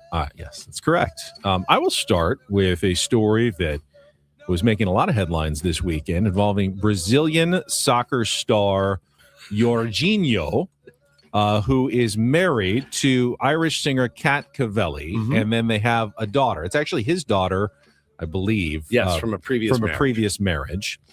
And they were at Sao Paulo for a festival when they spotted international superstar Chapel Roan having breakfast in the same, I think, hotel that they were having. And Jorginho's daughter is a huge Chapel Roan fan. So she wanted to just kind of see her idol. And depending on who you believe on this story, Chapel Roan's daughter, or Jorginho's daughter, just walked by kind of Chapel Roan in the restaurant. And when she did that, Chapel Roan's security, big burly security guard, came over and gave her like the what for, and gave the parents like, the what for, real too. talking to, like, don't send your daughter over to annoy Chapel Roan and do this, and it's disrespectful to allow her to interrupt the breakfast and what's going on right now. But by all accounts, she didn't even say anything. She just walked by, looked, and smiled, I think that's fairly standard. If I'm at a restaurant and Robert De Niro is having dinner, I'm going to walk by that table to make sure it's Robert De Niro. You can bet your ass. And I'm 50 years old. I'm going to get up. I'm going to walk over. I'm going to pretend that I'm going to the bathroom, and I'm going to go, that's Robert De Niro right there. Well, Jorginho did not like it and went public with criticism of Chapel Roan and her security, writing a post that finished, "Hey, without your fans, you would be nothing. And to the fans, she does not deserve your affection." I'm down for, and again, everybody is entitled to privacy, and I get it. I really am on the fence on this one. The thing that would have put the thing that would have tipped it over the edge. No, I'm not on the fence. I thought what the security did was extremely wrong. Mm-hmm. What would have tipped it is if the kid had gone up, can I get an autograph? You know what I mean? At breakfast or something. And even then, it's a kid. It really have tipped it? Yeah, I was even, it's an 11-year-old girl. It's a kid. But I can understand boundaries. I literally who she markets to, like young, like 11, 12-year-old pop girls. music girls. Yeah, and you're nothing without the people that pay for your. I have no problem. You're in a dining room too. You're not in your hotel room. Huge star, needs security. Yes, in public. Yes. You have no idea who's gonna. If it's a creepy, 50-year-old guy who's walking up asking for autographs, security step in, take care of business. Take care of business. If it's a kid though, and like she was apparently, the kid was in tears, crying. Oh yeah, she's after a wreck. This happened. She was an absolute wreck. Yeah, you've gone too far in your protecting of your client there. The story went out on his Instagram story, and then she responded, and it was very much I'm sorry that your kid cried. I'm sorry that you're apology. Offended. Yeah. I'm sorry that you're offended by that. It was not a very sincere apology. She did say that the security guard was not hers, but then the wife said, the mother of the daughter said, well, he definitely was not a hotel security. Right. So he was with you, and he wasn't hotel security, but you're saying he wasn't your security. Came so over that's weird. And dressed. I mean, look, and she has a history of doing this. She is. She does not want anybody to acknowledge her or see her in public. She's like me. Yelled at paparazzi. Just like Ben. Just like Ben. Ben's a little bit bigger of a superstar. If you saw some of the kids that Ben turned away, and this Thursday is going to be a good example. Yeah, when the broadcast finishes at Baja Rick's, don't look at him, don't touch him, don't speak to him, because he will. Don't even look him in the eye. Don't look. He will put his head down and he will Tom Rathman his way over to the Marriott. I may bring my own security guard. Would be pretty elite. To opening day in Baja Now Rick's. I'm going to hang out. We'll all hug and take pictures, whatever you guys need. But I wouldn't try to stop this guy on his way from Baja Rick's to the Marriott. I promise you can't. We get off the air at about 9:54, 30 seconds, to be exact. Like he'll be out of there by 9:56. Just he's gone. Got to get to the Marriott, and that if he's on his you're in walk, his way, if he's on his, first of all, if anyone sees him on his walk, please take video. Get video and send it to me and Paulie. Follow ASAP. him for as long as you can before his security guard takes you out. Yeah, you probably side with Chapel Roan here. Speaking of my walk and security guards at the NCAA tournament on Friday, as I was making, my speed walk to the school, to the media table. Yeah. The security guard looks at me and goes, "You in a hurry to get somewhere?" And I'm just like, "Hey, buddy, where's the fire?" just my purposeful walk. Was he busting your balls? Did he know you? Was. I don't think so. He just thought my walk was maybe he did. There was another security guard right there all weekend who came up to me and he goes, "What? Woodsy didn't want to come out?" Oh, so maybe it was. He was a listener. He was right there by the NCAA March Madness. Who is this guy? Don Rickles, the security guard, just doing bits the whole time? Mind your business. How about that? Don't worry about what I'm doing. I'm at home playing with my baseball cards. Hey, pipe down over there, bud. That's so good. Hey, so we talked earlier about how we got off the show early on Friday. And I'm kind of glad we did, because there is a 100% chance we also would have run with this story. We did see the news that Chuck Norris passed away. We did the shout out to his family on Friday. Shout out to his family. But there was one that popped up on my Twitter feed when we were on a break. And I said it out loud, but we never came back to the air to do it. And it was a death hoax about Steelers legend Mean Joe Green. They said he had passed away. What a terrible day. It just gets worse. Mean Joe Green passes away. He's very much alive. It was a erroneous report. But yeah, man, he is the last surviving member of the iconic Steel Curtain defense, and he is alive. And I don't know how well he is, but he is alive. I can tell you that. I usually wait for TMZ, but even they, I think, got fooled by that one, because they had to post later that he is not dead, his team tells us, amid a online death hoax. Yeah. So I'm glad we didn't do it, but don't do that. All right, finally, a little do this. DD Mega Doo-Doo. We all loved the World Baseball Classic, and following the story of Team Italy was one of the best parts of the entire WBC. Of course, when they hit a home run, they celebrated by drawing an espresso out of their espresso machine that they had in the dugout with them and doing their espresso celebrations. They added, I think, the numbers of the players who hit home runs and decorated the espresso machine. Well, in a nice do-do this moment, they are now auctioning off that espresso machine for, well, autism research, which is really, really Very cool. Yeah, Nice. they're raising money for the autism research. I forget. I don't know what the exact charity is. I had it here. It's not in the story. It was. I don't know. Kids with autism or something. It's autism Some friggin' research. charity. I don't know. It's some whatever it is. charity. I thought it was on this story. God. I can't find it. Anyway, there were. I don't know. It's actually. That's a don't do this in and of itself. I don't know. It's for kids or something. I have no kids or idea. something. I was going to give the specific name, and then it's just not there. Yeah. So All right. anyway, let's see. Awesome. Of this weekend, it was at 3,290, which seems pretty reasonable. Yeah. For a historic espresso machine that participated in the WBC. Yeah. that Probably was- gone up though with the publicity surrounding it. That was very much used. They did hit a lot of home runs. They did. And that is don't and do this for a Monday. That was Don't Do This with Ben and Woods on 97.3 The Fan. Still haven't found it. Don't know. Can you do a quick Google? Let's just promote this. Let's get it right. Let's get it right. Espresso machine, Italy charity. Let's see the power of Google here. For sweetest reason. Yes, that was the story I was on, and I could not find the specific charity. I think that's the name of it, isn't it? No, No? No? that's this. It was in all caps. No, the sweetest reason is that's just a description. They're doing it for a sweet reason. I cannot find it.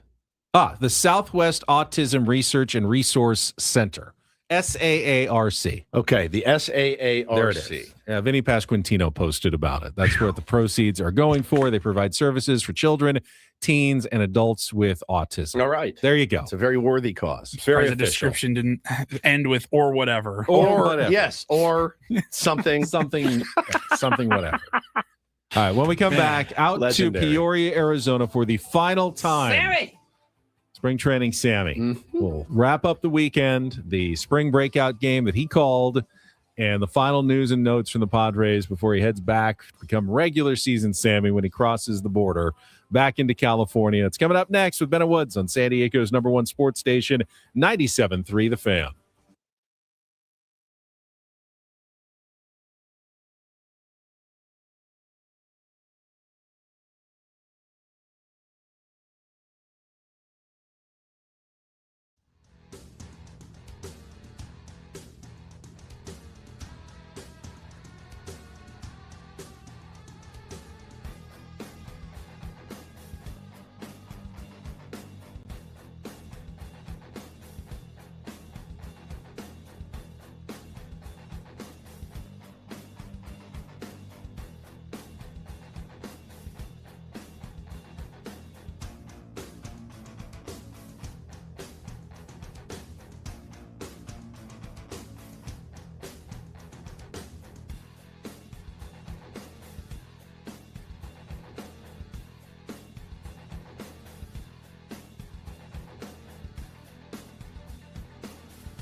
He just, here, I'll show you a little. Just a little. Please don't. Just a little bit. What hurts on you? Nothing at all. A little bit. Nothing. Now, So let's say whatever you're about to touch is the only thing. Let's say It's gonna hurt. Right? All right, yeah. Okay. Pretend your knee hurts. Pretend your knee It's going to in a second. right here.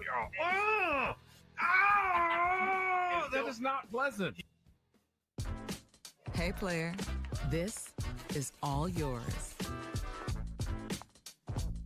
This room with this view. This speakeasy with this cocktail. Hey, could you make that too? The spa with this. And this pool on this roof. This is all for you. The all-new Hamul Casino Resort, now open.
YouTube chat says, I saw Ben outside of 18 Threads, that's the SDFC store in Mission Valley, said hi, how much I enjoy the show.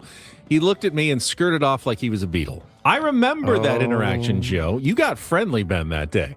That was Ben. You? I was being friendly. Oh my God. All right, not who are you? I said, thank you, appreciate it. Who do you think you are? And I walked off. Who do you think you are? Well, what am I saying? Chaperone, apparently. Apparently, he thinks he's Chapel effing Roan. Chapel Ben. What? What's the appropriate amount of time to stick around and thank someone 15 for enjoying your minutes. show? 15 minutes! Yeah, We will literally be at Baja Rick's the entire season then. that's fine. That's fine. Wow. Well, who said that in the chat?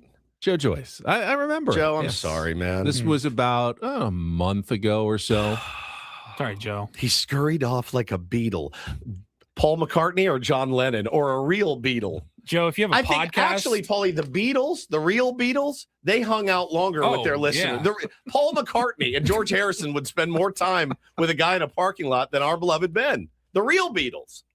I think Woods needs to take Joe out to lunch or join his podcast. Absolutely. or I'll do whatever you need. Whatever you need, man. Make up for Ben's Man, is it hatred for our listeners. now? Is it because he was raised in TV instead of radio? Radio people, we're more insecure and desperate.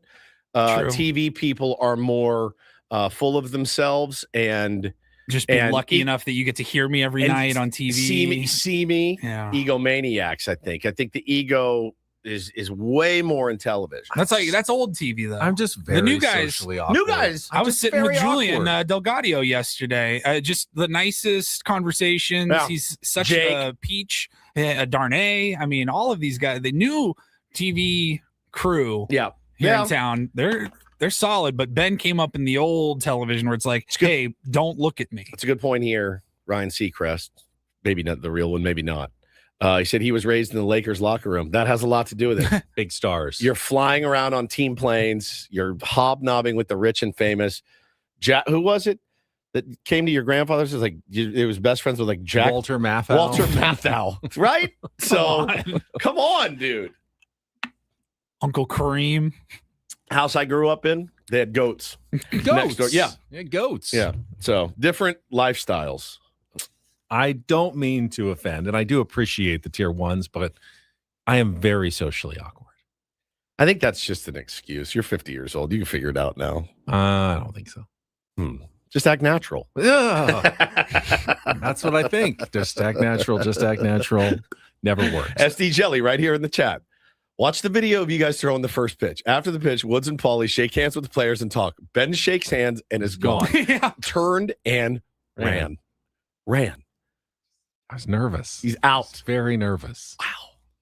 My friend Presley was there kind of corralling everybody together for the photo, and Remember you could this? hear her. She Ben! goes, Ben, Ben, Ben, Ben, Ben. Ben!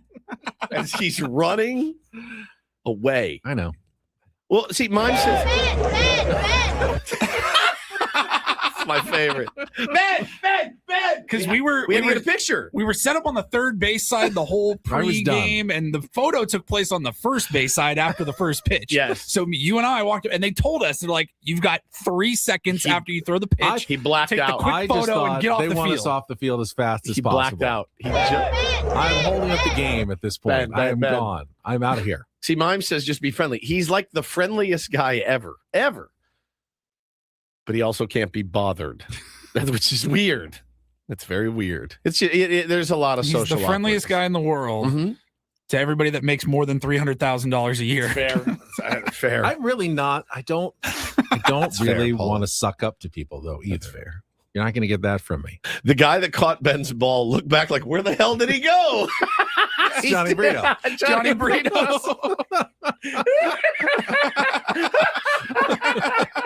He's like, hey, he goes back to the dugout. He goes, it's the first time I've ever caught a pitch from a guy, and then he just hauled ass off the field. Yeah, it's wild. That's our Ben. All right, Sammy's standing by literally have once the more. One last time from Peoria, Arizona after this check of traffic on 97.3 The Fan. From the 855 Get Ross Traffic Center. Injured? Demand justice. Demand Jurowitz. 855GetRoss.com. Here's Kelly Danick. This game day traffic report is brought to you by Crystal Geyser, Alpine Spring Water. We are seeing some improvements on our roads. Got a crash clearing stage on westbound 8 just past Greenfield Drive. It's in the center divide. Crash clearing from the Palomar Street off-ramp. Southbound 805. What makes Crystal Geyser Alpine Spring Water different? They always bottle their Alpine Spring Water less than 1.5 miles from the spring source. And all of their bottles are made with 50% recycled plastic from their own recycling plants. Crystal Geyser, bottled at the spring source. I'm Kelly Danick with Ben and Woods, San Diego's #1 sports station, 97.3 The Fan. Just legendary. One last time, funny. presented by David P. Shapiro, criminal defense attorneys helping good people regain control of their future when charged with a crime since 2010. Visit davidpshapirolaw.com. We present spring training. Sammy, you're going to miss those blue picnic tables where you're set up every I single know day. it's like it's my second home out here, even more than the Airbnb. Yes, I will miss it. Look, it's a great time in Peoria. The people here are great. It's a great time of year, but I would be lying if I didn't say that I am very much ready to get out of here. I think a lot of people share that sentiment. But yes, these blue picnic tables are kind of iconic, and we'll see them hopefully next February. But until then, I'll be happy to say goodbye. Sammy, if you do happen to stop at a convenience store and grab a bunch of, I don't know, cinnamon Zin 6s on your way home, that would be ideal. If not, I understand as well.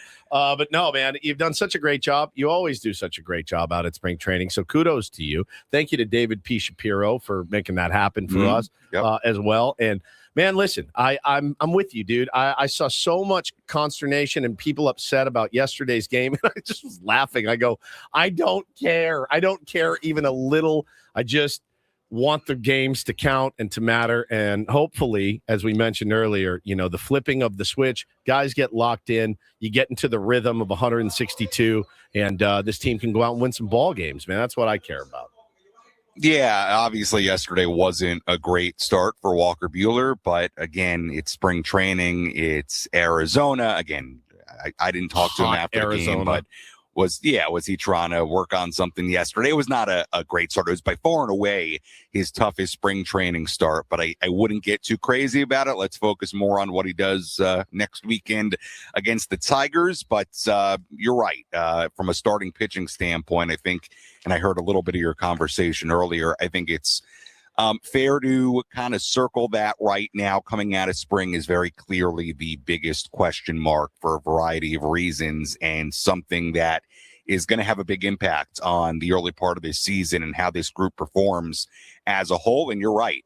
They're going to need guys to kind of flip that switch, whether it be Pivetta or King, Buehler after the start, German Marquez when he makes his debut. So, yes, everything else I think you should feel pretty good about. But yes, the starting pitching is definitely going to be a bit of a question mark coming out of spring. Sammy, we talked about it in our first hour, but with Walker Buehler and Ty France making the teams, what decisions are still unknown or left to make for the San Diego Padres about their opening 26-man roster for later this week? Well, I highly assume after Ty France making the roster, after that news came out, I highly assume Bryce Johnson will round out the bench. So your position player group is pretty much set. Mason McCoy does have options. I would assume he will get option down to the minor leagues, but Bryce Johnson, and I've said it to you guys for weeks now, he always made sense. I understand Jace Bowen had a wonderful spring, and I think Jace is somebody when there's a need that's going to be at the very top of the list as far as an outfielder that will come up, and you'll see what he can do, make his major league debut at some point this season. He had a great spring.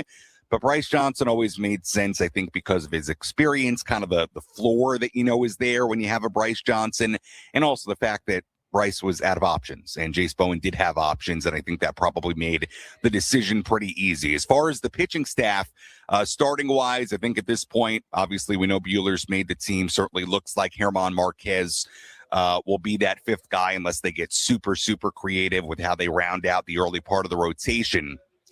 The spot to me where there are still questions is the back end of the bullpen, and there are a couple of different prongs to it. Number one, I think the first question is Jason Adam, and if he is going to be on the opening day roster. He appeared in his first Cactus League game over the weekend. I believe, I've got to double check here, I believe he may be pitching today. I didn't look at the schedule before I came on, but I believe he may make one last Cactus League appearance today.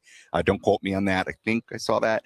I will be interested to see if he is on the opening day roster. I know there's been, some writing, some reporting that he's trending that way. My impression over the last couple of weeks was I thought that they would need a little bit more as far as kind of building up appearances, just based on, a lot of those relievers, they're up to 9-10 appearances in the Cactus League, and Jason's going to be at 2 max.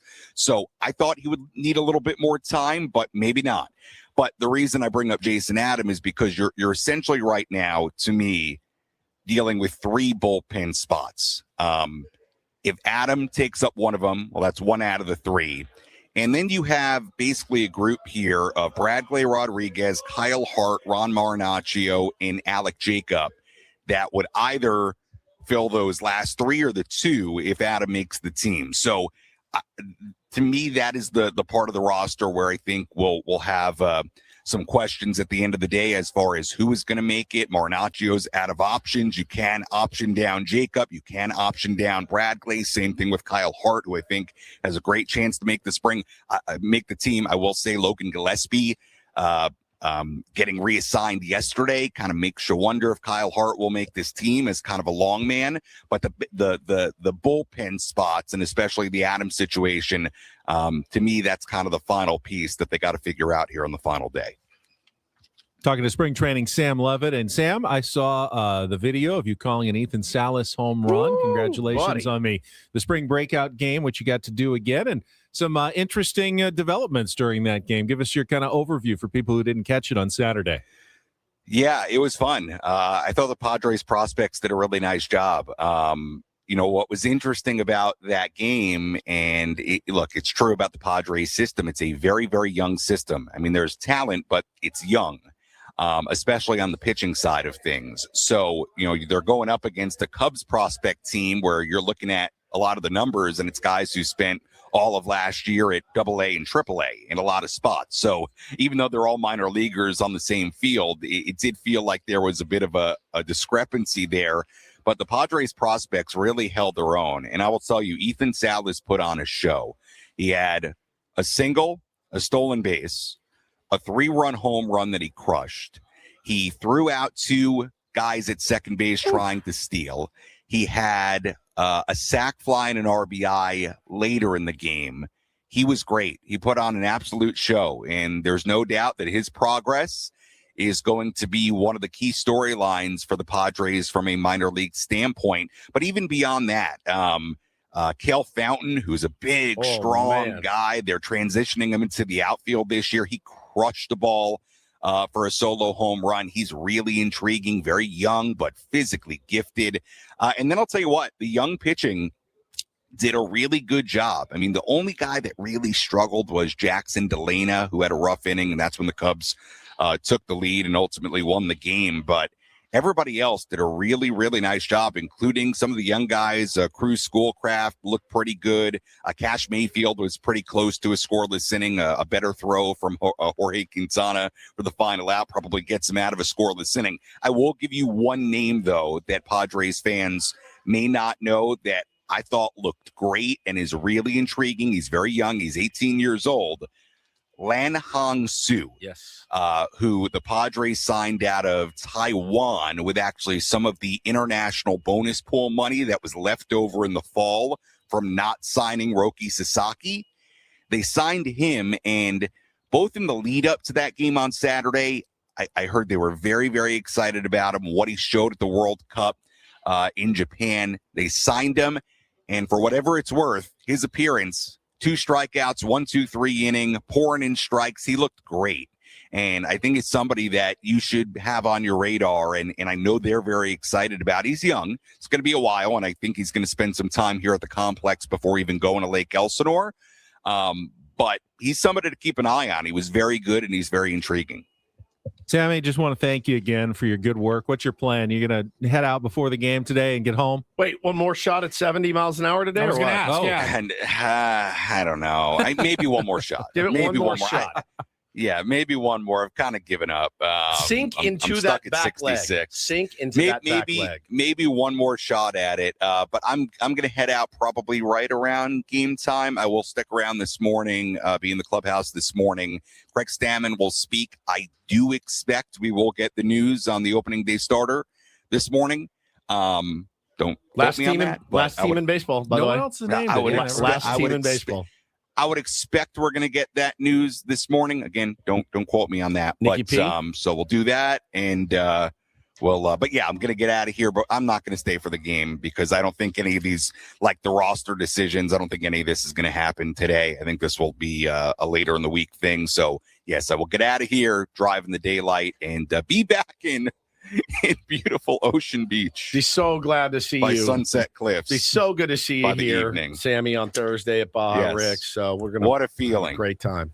Thank you, buddy. OP, Appreciate I'm you. coming back. That's baby. right. I'm back. He did it. He made it. Spring training, Sammy, with 6.5 weeks of coverage of the San Diego Padres. We all appreciate it a ton. And as Wood said, thank you to David P. Shapiro, criminal defense attorneys, for sponsoring Sammy's coverage the entire time he was at spring training. I also want to let everybody know baseball is back. Opening night is live on Netflix this Wednesday.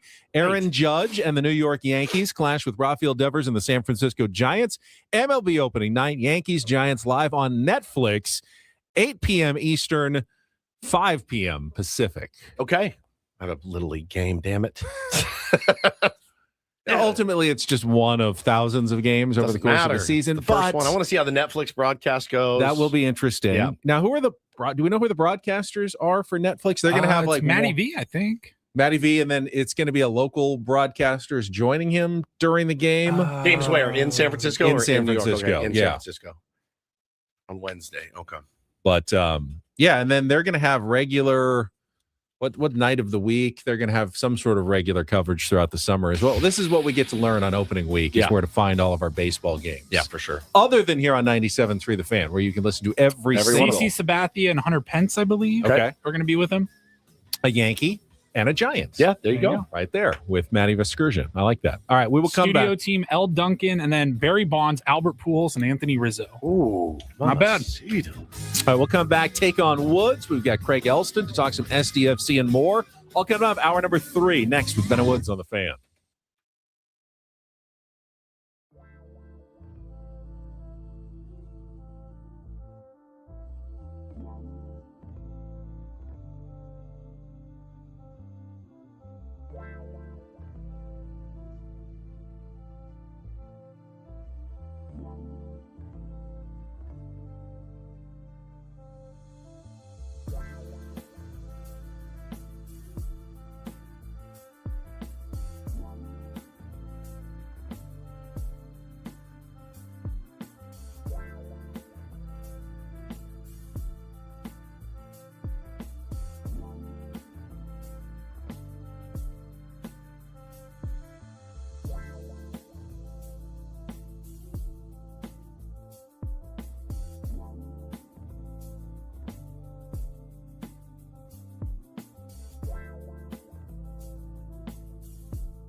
Monday, Ben and Woods 97.3. The Fan.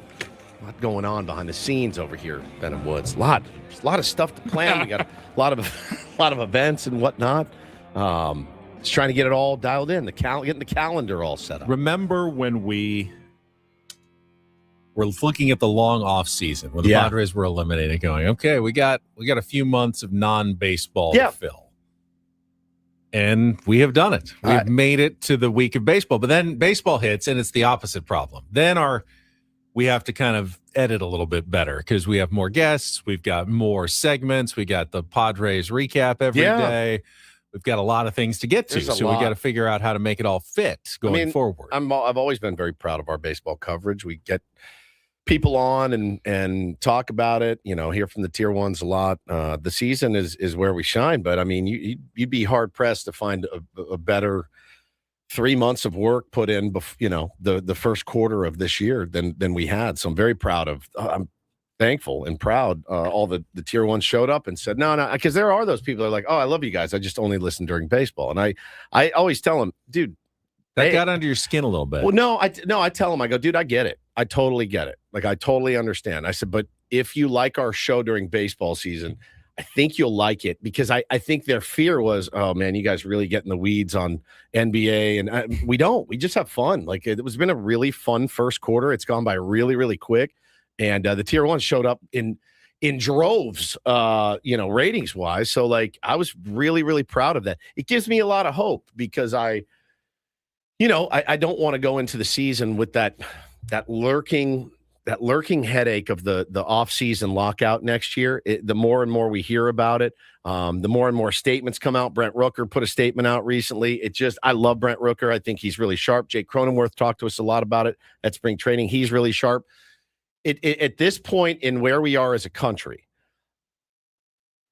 it's going to make people insane, right? Millionaires v. the billionaires. Right. And here the rest of us are going, man, I just paid $7 for gas. Like, you're lucky I come down to your games. Right. And I think that's a fair feeling. So, but if they get it done, even if there's a lot of talking back and forth, even if there's an off-season lockout, if they get it done before the season starts, then we're good. And we get to spring training, then everyone will be fine. Everyone will be fine. No one will care. No one will care. There was some unpleasantness as long as it gets done. Now, if they start missing games next year, that's when it gets tough. That's going to be bad. That's really bad. And of course, baseball is in a better position than it's ever been in before. So why wouldn't you tank it right when it is just, it's exploding. The WBC, I mean, oh my God, the ratings, all of it. So anyway, but my point was, I don't want to go into the season thinking about the lockout, but you have to plan ahead. And the way that we handled the last day of the season to this week, I'm very, very proud of. I had seen a comment on Twitter too, not too long ago. The quote was, and it's been living in my head like a mantra, and I'll probably write it down and put it on the mirror at home, because that's what I do. Post-it note. Nice. It said, that show, meaning us, is in for a rude awakening if there's a lockout. And I read it and I went, okay. And I go, well, we've been through a lockout. We've been through COVID. It's kind of where we earned our stripes. Cut our teeth. Made our bones during the toughest times. And I go, we'll be fine, Skippy. We'll be fine. But that's going to go on the mirror. That's mirror worthy for me. You don't put motivational things up on the mirror. Kick some ass today, Ben. I did not. Kick some A today, Ben. Kick some butt. Never have? Never? No. I have a sign in my garage as I pull out. It says, make today your bitch. Look at that. Really? You have a sign in your garage? Yeah, put it up there. And I also put up on the other side of the garage door as I pull out, it says, did you remember to lock the door? Because I always forget to lock the garage door. Interesting. No notes for you. I do not really put notes up anywhere. Do you think of people that have wronged you ever? Never. Never. Have people wronged me? I mean, have they? I don't think so. I think they've mostly been helpful. You don't use that for like motivation? What motivates Prove you? the haters wrong. Yeah, what motivates you? Nothing. I'm motivated every day to keep standards high. Okay, you are an alien. Consistency You're a is what cyborg. motivates me. So your consistency motivates you. Yes, I feel To just I the feel need to be pressure consistent. to be Got consistent it.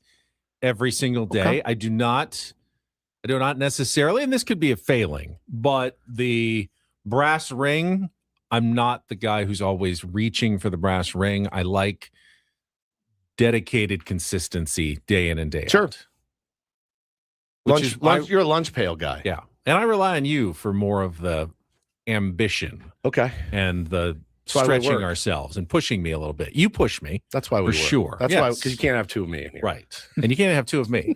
You'd be like, I don't care. Whatever you guys want. I care. No, that's not what but- I mean. Yeah. But like, no, it's just, you want to get the beat writer on? Yeah, sounds good to me. I love a good beat writer. And then you go. I'll make it as good as I can Yeah. every single time. I That like to, at show least. is in for a rude awakening.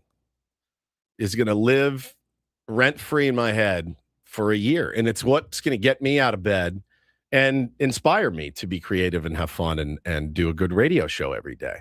But I am very much, when I saw The Last Dance, I very much related to Michael Jordan saying, oh, yeah, no, I just made it up. I just made it up to infuriate myself. I go, yeah, I've done that. 100%. What's that guy looking at? What's his effing problem? Right. And maybe that's a character flaw in me. I don't think it is because it's worked. But so anyway, I'm very proud of our baseball coverage every single year. It is so much fun to do it with you guys. And then the guys that we're going to be having on. D. Lynn's coming back. Brett Boone may pop in from time to time. He's back doing some Odyssey stuff. Still haven't downloaded with him about, hey, man, what was it like to be plucked in the middle of the season and go teach hitting to the Texas Rangers of all teams, random. We still haven't gotten that full story, so there's that to talk about. We'll, of course, have D. Smith. We'll have Craig Elston. Who else is coming on this year? We've got Eno Saris is back this year. Fridays, management reports. Yeah, all of it. I mean, I'm elated. We're trying to get the thing with Craig Stammen nailed down. We will start like our full weekly coverage, like guests every day Next and everything. That'll all start next week. Yeah, next week we're off and running on a. Hopefully, after winning a couple games over the weekend. Yeah, I mean, it's not going to be an easy start. Did you see not just Tarek Skubal and Framber Valdez, but got Logan Webb, Paul Skeens, all likely going to face the Padres in the first 10 or 11 games of the season. They've got some tough pitching matchups. Now, there's an argument that you'd rather get those done early before they're all pitching 8-9 innings. You can maybe get to them earlier in the game. So the Padres have a tough start to the season for sure here, especially with the uncertainty in their own starting rotation. Like, they're going to have to play well to make sure that they don't get off to a bad start this year, which would be not ideal. You don't want to be chasing a 9-game deficit, by the time you get to June. No, early in the season. Last year's, you've said it many times. Last year's hot start, 15-5. That's what carried them. Last year's hot start was 100%. absolutely essential for the San Diego Padres' success. They were able to not relax, but they certainly never felt like we were about to lose our playoff spot. I didn't think at any time. They were always comfortably there. And they didn't have to play great. Rarely does a team play their best baseball in their first 3 weeks. Yeah. But we did. They did. Boy, and they got into the playoffs with it, but they did not have I don't believe they had a stretch better than that at any point in the season. Yep. C20 Moreno says Tim Flannery, 100%. Flan will come on this year. He said Goose Gossage. I'm going to do 0%. I'm going to have a hard pass. I'm going to pass on the Goose. We don't have a long enough delay. We don't have a long enough delay to have Goose Gossage on the radio. We just don't. Letters to AJ has been requested. Letters to AJ will 100% appear on this program. Teddy Leitner has been requested. So yeah, you guys fire away, man. Guys you want here. We would love to have all those guys on. In season, I love talking baseball with guys that have done it, guys that know it, like the back of their hand. I'm so proud of our coverage. We work really hard to make sure we bring you good coverage. I wish we could have Adam Jones on more, but he's Buddy. Yes, Buddy Black will be on 100%. He's a Padres employee now. Yep.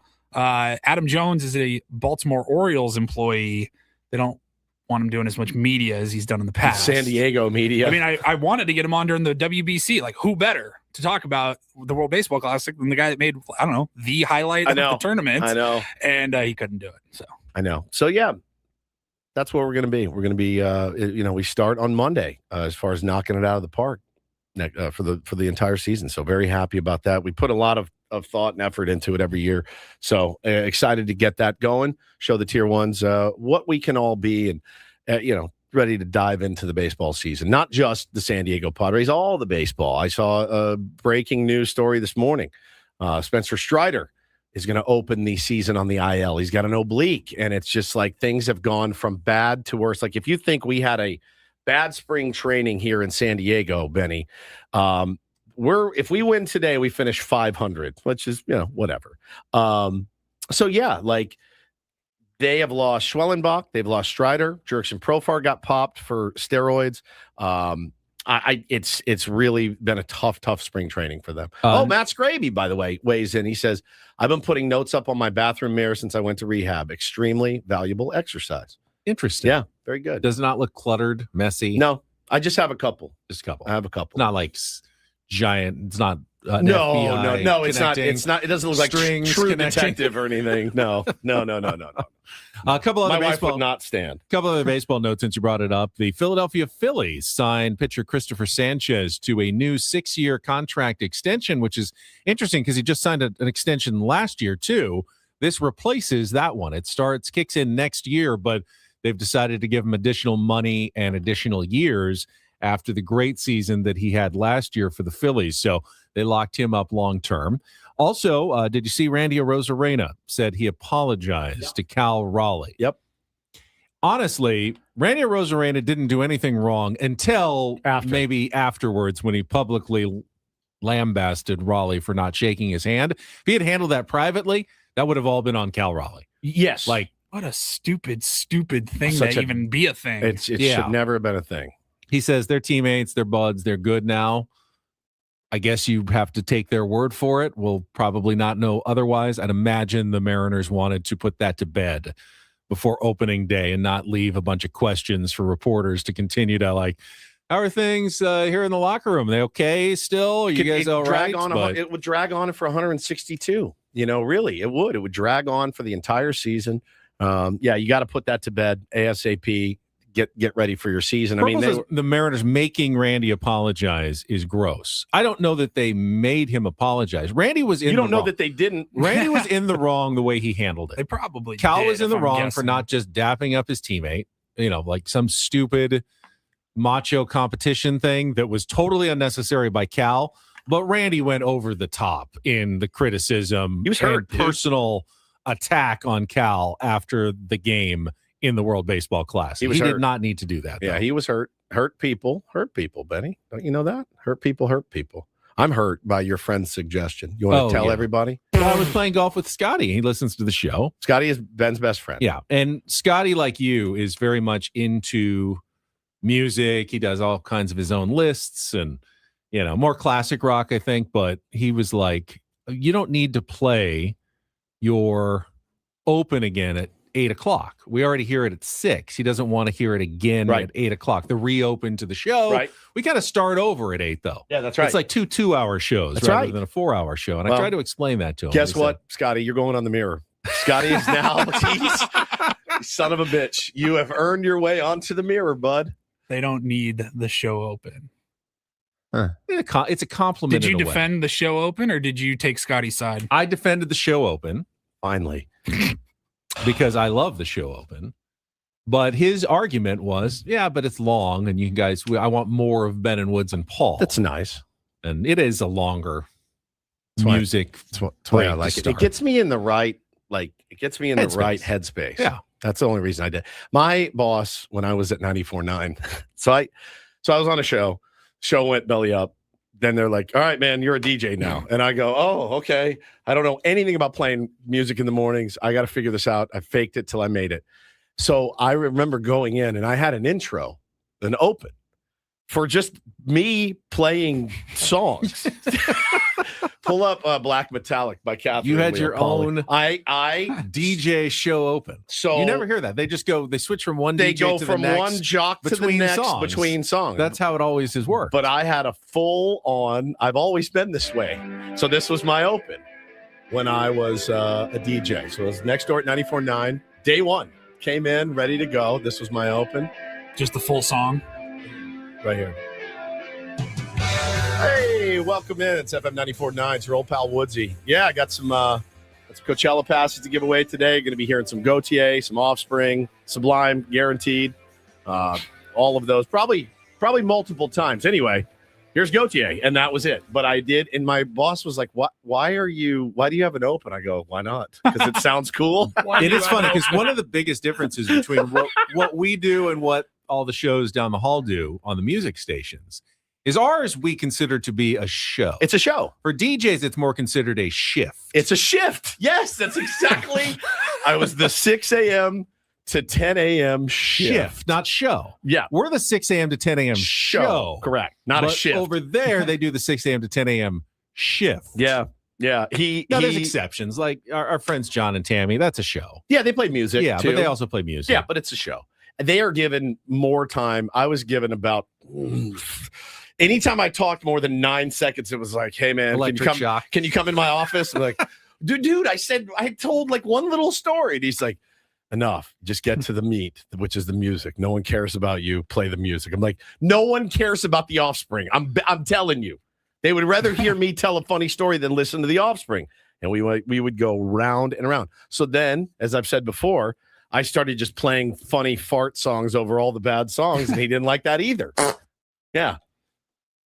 Wasn't about you, Woods. I know, but I wanted it to be about me and what I trying to establish. I was trying to an identity, a brand. I was trying to build a thing. You found the right. It's radioactive again. You'd get so mad at me. Thunder. Yeah. The thunder. Yeah. The thunder. Here's the thunder song.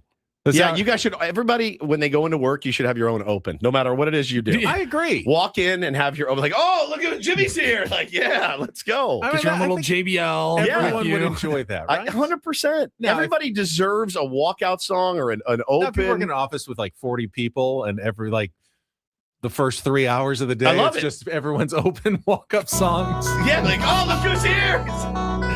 I'm ready to sell some plumbing supplies today, my friend. It was great, dude. It was great. Well, Scotty, we're not getting rid of it, so sorry. This hour on 97.3 The Fan is brought to you by GL Pools, the company trusted by thousands of San Diegans to keep their pools sparkling, swim-ready, and expertly maintained. Call GL Pools now. Say radio for a free month of service. Call now if you want to play Take on Woods and try to qualify for the trip to Las Vegas at the Fontainebleau. 833-288-0973. Music, movie, TV trivia, your choice against Woods. Coming up next, 833-288-0973. All after traffic with more Ben and Woods on 97.3 The Fan. Gambling problem? Call 1-800-GAMBLER. GEGE 000-466. For a full list of games and rules, play at 7 Mile Casino. Visit 7milecasino.com. First, I was in the car a very long time yesterday. And yes, they have nice card rooms in Las Vegas.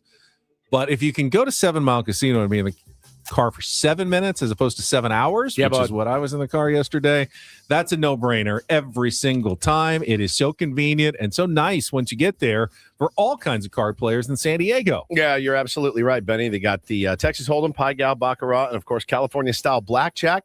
You will have a great time when you go to 7 Mile Casino. And listen, if playing cards isn't even really your thing, it's just a great place to go hang out, grab a beer. You can watch a game there. They got TVs. They got a really cool bar area. The food is outstanding, and I mean outstanding.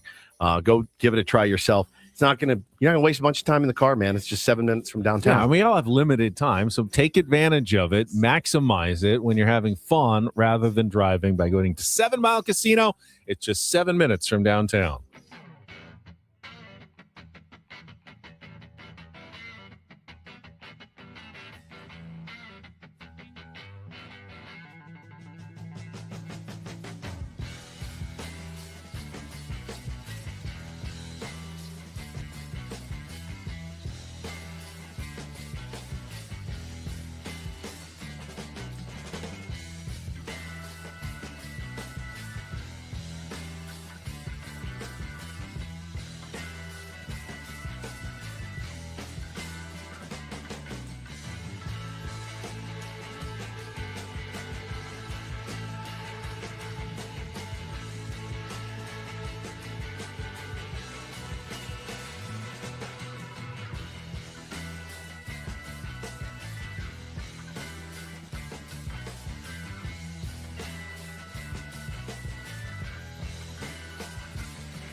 Okay, player.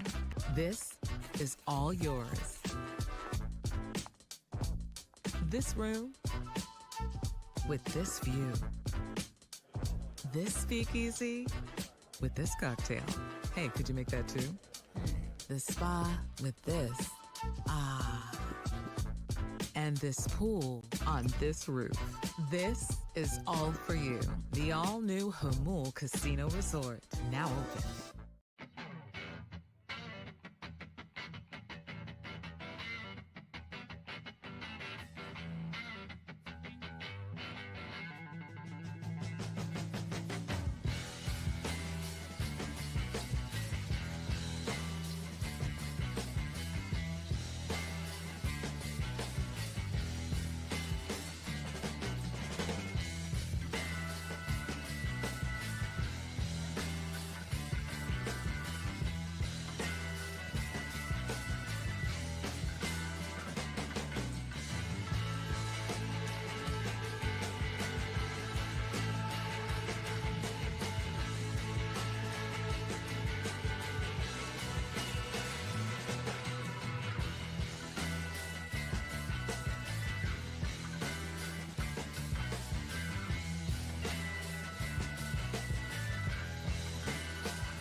Is everybody in?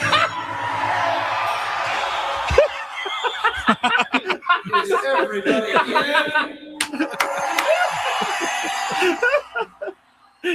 Is everybody in? That's right. You tell Woods not to do something, he is going to do it even more. Wake up! All right, we're good. That's fine. That's enough. You tell him now. We're doing it before every segment. You didn't want it twice? You're going to get it 14 times.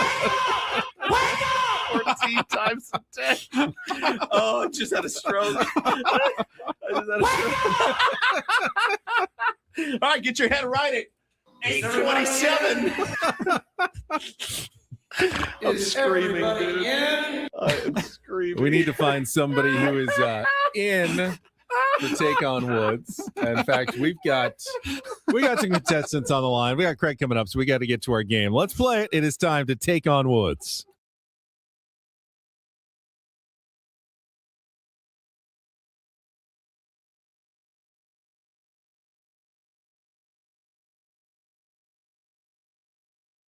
Woods. Take on Woods brought to you by Bay Alarm. Security and fire alarms for every business. We got you. Let's go to line 1 today. Is this Matt? Yes. Matt, would you like to play Take on Woods? Let's do it. All right. If you can beat or tie Woods in either music, TV, or movie trivia, yes, and wake up, you can qualify for our grand prize trip to Las Vegas, 2-night stay at the Fontainebleau, and a $150 resort credit. March is here. Basketball was crazy over the weekend. We got 2 more weekends of it. You can watch it all at the Fontainebleau on expansive screens with great food and drinks. Book your stay today at FontainebleauLasVegas.com. Here are your category choices. Music, Cry Me a River, 5 song titles that include the word cry. TV, Back to High School, 5 television series set inside of high schools. Or movies, new category today. And it's our mystery category, our first movie mystery category, and it's all 2-second movie clips. So you get the first one, it'll give you an idea of what the rest of them are all about. So music, TV, or movies, Cry Me a River, Back to High School, or the mystery category. Matt, what would you like to play? Let's do some mystery movies. Mystery movies. All right. You don't get the category, but you do get 5 different movie clips. Paulie will play them one at a time. You need to just identify the movie based on the clip, and they all have the same theme. You'll just figure it out as you go. 60 seconds. Pass if you don't know it. We'll come back to it if there's time left on the clock. Matt, are you ready to play?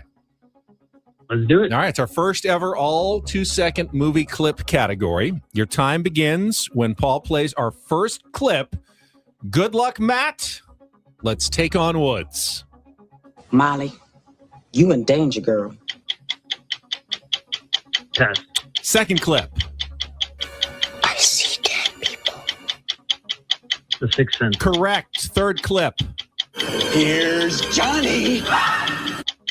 The Shining. Correct. Fourth clip. He slimed me. That's great! Actual physical contact! Ghostbusters? Correct. Song or clip number 5. It's showtime. Beetlejuice. Correct. And back to clip number 1 Ghost. for the sweep. Yes. Molly. You got it. Wow. You Well got done. it. Yes, of course. The theme, ghosts on all of those movies. You nailed all 5 of them, which means you have qualified, Matt, for the trip to Las Vegas. Stay on the line. Paulie will get your information. Let's bring Woods back in. See if he can match what Matt has already accomplished. Something new today. Our first all 2-second movie clip category. So I will just let Paulie play each in turn. You'll have 60 seconds to answer as many as you can. Going up against Matt. Scotty, you gonna like this? I don't know. Right. Your time will begin when Paul plays our first clip. Good luck, Woods. Let's take on Matt. Molly, you in danger, girl. That is Ghost. Correct. Clip number 2. I see dead people. That is The Sixth Sense. Correct. Clip number 3. Here's Johnny. Correct. Clip number 4. Slimed me. That's great! Actual Correct. Clip number 5. It's showtime. One more time. It's showtime.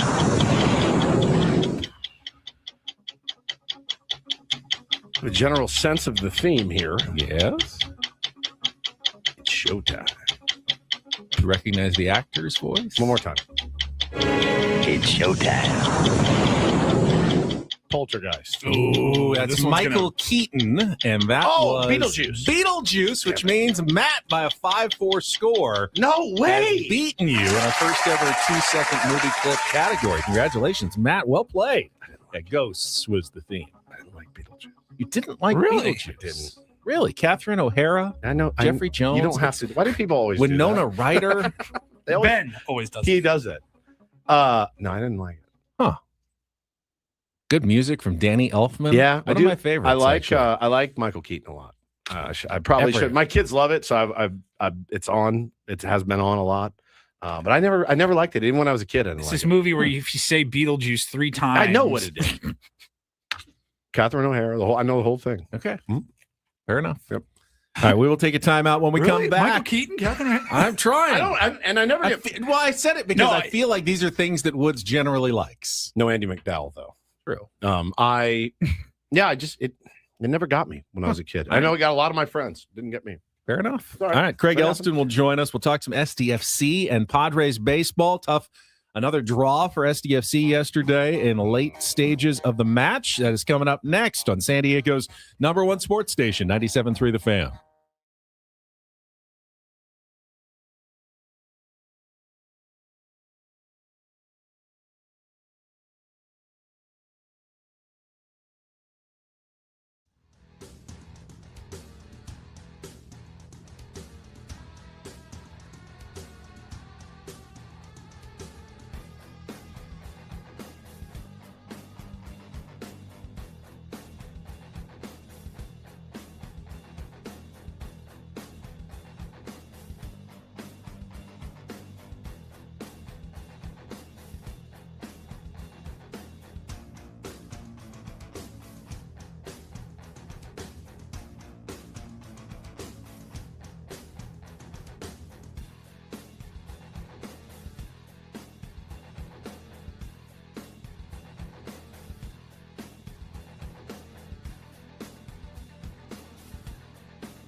He just here. I'll show you a little. Just a little. Please don't. Just a little bit. What hurts on you? Nothing at all. A little bit. Not that now. So let's say whatever you're about to touch is the only thing. Let's say It's gonna hurt. Right? All right, yeah. Okay. Pretend your knee hurts. Pretend your knee. It's going to in a second. Right here.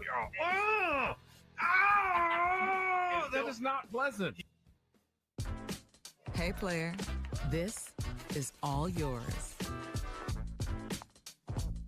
This room with this view. This speakeasy with this cocktail. Hey, could you make that too? The spa with this. Ah. And this pool on this roof. This is all for you. The all-new Hamul Casino Resort, now open.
Broadcasting live from the Bill House Studios. We know how. It's Ben and Woods on a Monday. We got Craig Elston standing by. Definitely one of the tougher weeks for SDFC. But I guess it's good, even on a tough week, you still get two results, as they say in soccer.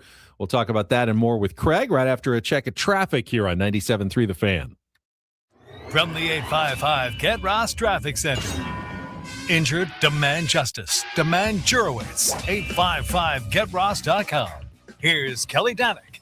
Traffic is brought to you by Soapy Joe's Car Wash. Got a number of problems this time around. A crash on southbound 15 past Auto Park Way. Everything's been cleared into the center divide. Then up ahead near the 163, accident blocking the fast lane. Also traveling on eastbound 78 before Mar Vista. There's a stalled vehicle in the slow lane. Going to find westbound 8 at Marina Boulevard off-ramp. Stalled car over to the right shoulder. And northbound side of the 5 right before 6th Avenue. There's a collision involving several vehicles. They're all over to the right shoulder.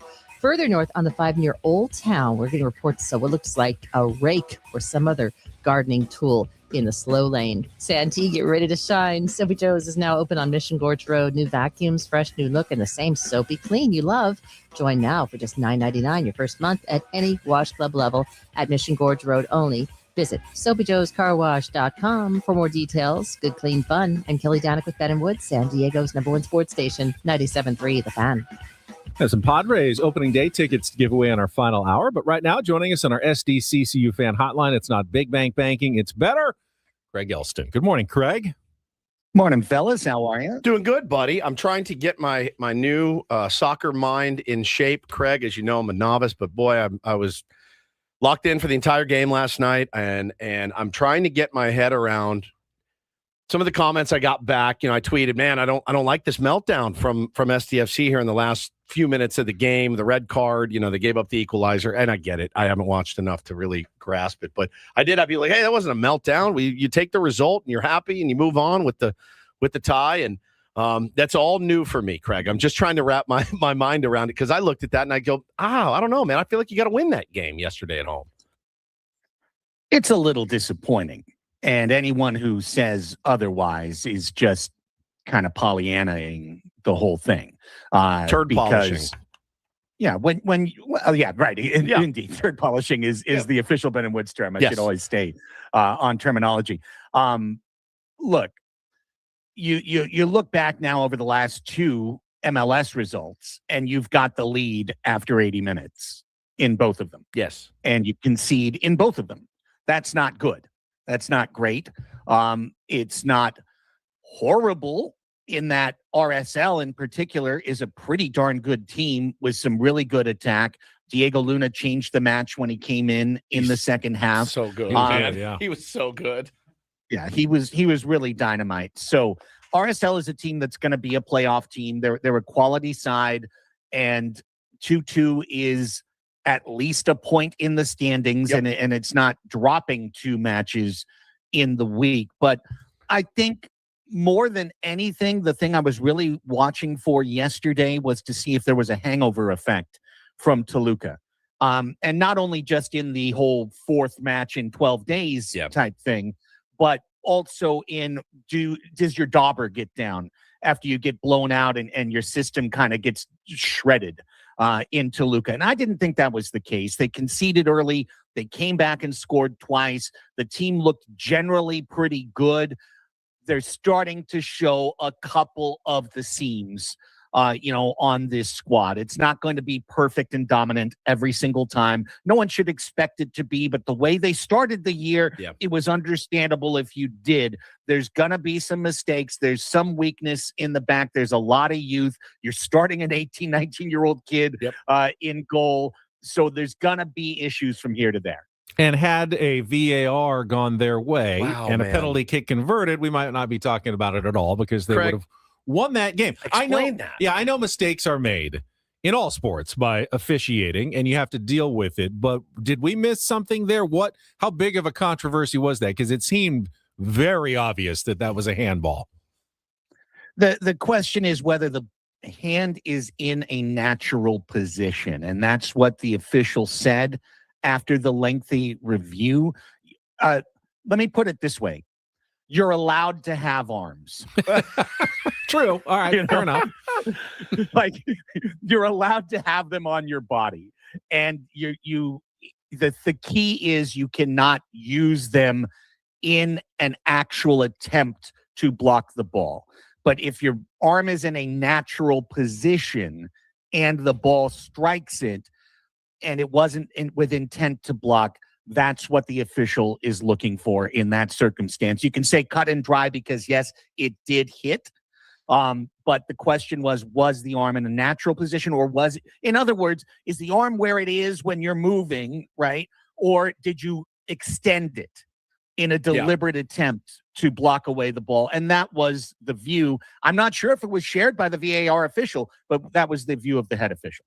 Yeah, makes sense. And I saw the play. And Mikey Barr said after the game too, he goes, I guess I don't know what a handball is these days. It would have been lovely to get that call. They didn't, and move on. And the result is a tie, and they get a point. So again, not the worst result. I kept thinking of what would this be like if in baseball, right? You just blow the lead in the ninth. But it's 2-2, and they're like, all right, well, we'll see you guys tomorrow. We each get half a point or whatever. I'm like, I wonder if I would love that or hate it. And at least you didn't blow the save and lose the game. And, hey, at the end, at least they held off the late barrage because, again, I thought, the fatigue really looked to be setting in late. And I guess now that I think about it, getting out of there with that result is not the worst thing. Losing would have been way worse. Oh, yeah. And just if you really think about, they played in Toluca, they played versus Toluca, they went to Dallas in between, they never went home on that road trip. They went straight from Texas down to Mexico. This was a truly trying time for SDFC. And obviously Toluca showed you their quality on Wednesday night. They're the best team in North America, and they had need at home, and they had the passion, and they absolutely took it to SDFC. So we're not the best in the world, okay? Like, all right, we can accept that. The thing is to kind of muddle through this. Now you're entering an international break. Now you get a couple of weeks to recharge and get right back at it and get after that top spot in MLS Western Conference again. One other SDFC question for you, Craig. With the break here, and I know there's another transfer window opening, do you expect any moves? I know Tyler Heaps has kind of said want to get those young players a chance at least early in the season before the World Cup to gel, but they have another designated player slot. I mean, could something be happening for SDFC here? I doubt it. The European seasons aren't over. The summer transfer window is where you're usually going to see actual talent move. That's where you saw Sonny and Mueller move last year. If SDFC is going to make a move, I would anticipate it to be in that window, more around World Cup than prior to it.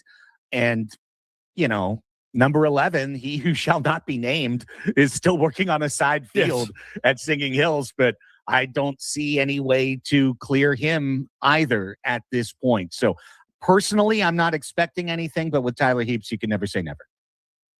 Kind of like AJ Preller. Can never say never, Craig. So, obviously we're a few days away from opening day. I don't know if you're as tired of spring training results as I am, but I'm ready to get the real deal kicked off here. Obviously, you can be concerned about Walker Buehler yesterday. You can be concerned about Herman Marquez really all spring.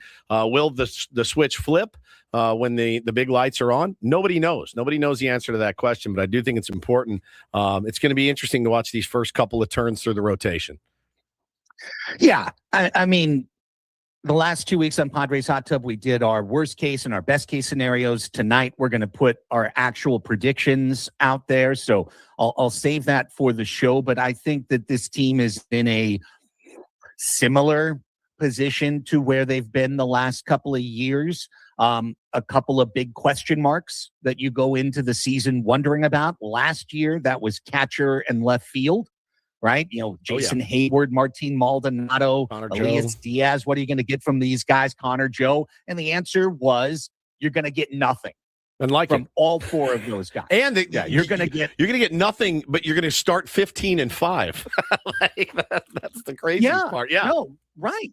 So you've got questions, and the question this time is honestly 1 through 5. Yep. In the starting rotation, every single guy has a question mark attached to him.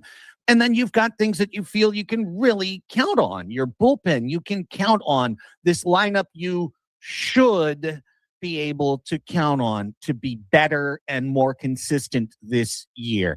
When you add it up, is it enough to be a playoff team?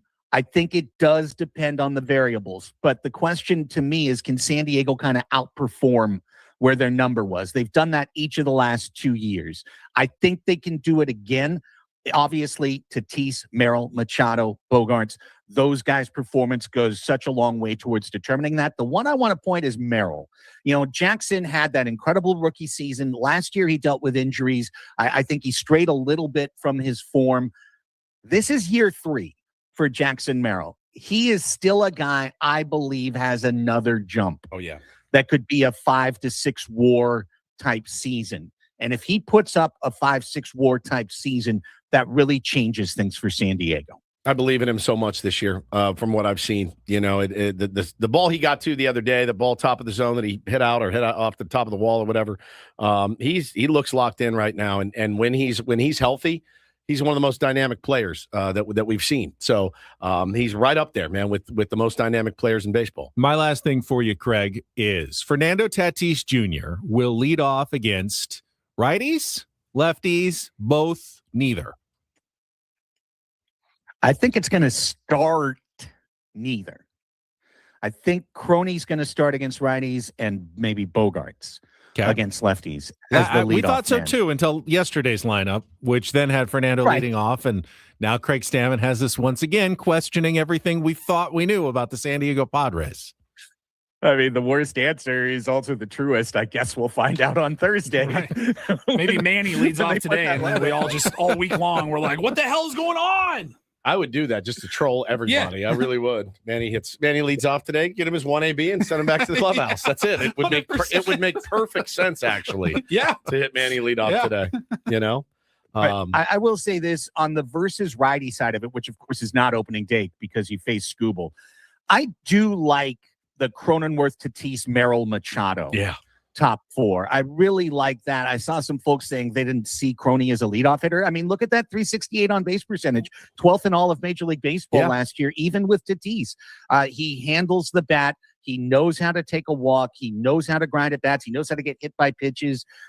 He, I think, still has 10-ish stolen base potential in there. He's a really quality base runner, though. He's good at first to third, second to home. So I like it. I like the idea of a grindy at bat. To start the game a lot more than I like the idea of a guy swinging, first pitch all the time. Yeah, so for sure. I think it's a good fit. Craig, really appreciate it. As always, we will chat with you next Monday after the first 3 games of the season. We'll have results. I know. Baseball results. Holy cow. Can't wait, guys. Can't wait. Craig Elston, and again, all guests on Ben and Woods appear on our SDCCU fan hotline. It's not big bank banking. It is better. I do think Jake Cronenworth seems primed for one of his best seasons, if not his best season as well. Yeah. And if that means a little bit of leadoff, I'm okay with that. Sure, man. Mix it up, dude. Do I mean, what you have to do. He has some of those like 13 pitch at bats. Yeah. And I love his ability, like Craig just said, the ability to take a pitch, like get hit by a pitch. He gets hit a lot. He has no problem doing it. He's a hockey player. We will come back. Paulie's got some headlines in our Rindle Report. We also have those Padres opening day tickets to give away. Maybe some more thoughts on a potential leak of the City Connect jerseys. All coming up with Ben Woods on San Diego's #1 sports station, 97.3 The Fan.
Final hour of Bennett Woods, final spring training game for your San Diego Padres today. The Padres taking on the Seattle Mariners, which is convenient for both teams. As Very. They don't have to go anywhere. Can you imagine having to drive out to Mesa? My guess is that is on purpose, so they can both pack up and head out as soon as the game is over. A little earlier, an hour earlier, so they can get a jump on driving. 12:10 start today. German Marquez is going to make his last spring start. So you really do get the feeling that the rotation to start the season will be Nick Pivetta, not officially named as the opening day starter, although Sam Levitt thought it might happen this hour. Michael King, and then you'll have Randy Vasquez, Walker Buehler, and German Marquez as your opening starting rotation for the San Diego Padres. Padres will then come home and have tomorrow off and then a workout on Wednesday before opening day on Thursday. Bottom of the rotation, if it was like 5 years ago, we would be elated. It's a good point. Elated. Walker Buehler, 5 German years Marquez. ago. We had him 5 years ago. We did 4 years ago. Yeah. So I'm. Well, we'll see. That's still hard to root for Walker Buehler, isn't it? I'm over it. It's fine. He's Are a Pod you right now? Yeah. The question is, how long? Yeah. Will Walker Buehler be a Padre? Because you will have Griffin Canning coming back. Yep. You may have Matt Waldron, who pitched yesterday as well. And he's not going to. He'll start on the injured list as well. Injured list. Okay. Yeah. So, but he doesn't have any options, and there's a limited amount of time you can keep him on the injured list. A few rehab starts, and then you'll have to make a decision on him. Okay. Will he be a better option than Walker Buehler? Walker Buehler may pitching for his life. May only get 3-4 starts, and if he's not showing it, Padres may just have to eat that because they have to give him now the full $1.25 million or whatever it is he signed. Still isn't a lot. It's not a huge amount, but I don't think that gives him a unlimited runway this season. Oh yeah, go ahead and struggle for a couple of months. We know you'll be there. No, he's got to continue to earn his soup for the San Diego Padres. He's got to pitch well and give them at least chances to win games. I think if he wants to stay in the starting rotation, because Joe will be back, Griffin Canning, Matt Waldron. They'll have other options if it doesn't work out for the guys who are initially at the back end of the rotation. Okay, sounds good. Paulie, somebody asking in the chat for the link to vote on the tournament of drops again. You can find it on all of our social media channels. All of our social media? Or you just scroll back through the YouTube stream. You'll find it as well. That might take a while. I'll put it up there. Paulie's just put it up for you. Had some very early, close voting in the first couple hundred votes that are in. I heard Don and Mudd are neck and neck in their matchup. Ooh. Very, very interesting results so far. All right, there it is. Paulie's got it up. All right, Paulie, it is your turn to entertain us and inform us in the Roundel Report. And get things started here with our today's edition of the Roundel Report. Now tuned into the greatest. Welcome to the Reindl Report with Paul Reindl. Hi, Paul. All right. 2 stories from the world of sports that we haven't gotten to yet. We'll start off in Major League Baseball. And 1 story that you didn't know you needed. Are you laughing, biatch? It's the Reindl Report. Hey, Paul, how you doing? Okay, how are you? On 97.3 The Fan. Are you ready to bless the mood? I need some help, please. That was good. Can I get a oh yeah? Oh yeah. All right. You know our pal, Mailman Jack? Yes, I do. Very well. Every time I call him now, he answers the phone. Okay, how are you? Every single time. And it gets me every single time. And then I'll go, okay, how are you? And then he'll say it back. Okay, how are you? It's my favorite. You kind of get stuck in that. You just get stuck in the loop, just like that it's guy. Very easy to do. It's very easy to do. It's one of my favorite clips ever of all time ever. On this entire show. Put it on my tombstone. Okay, how are you? Okay, how are you? It's just elite. Elite.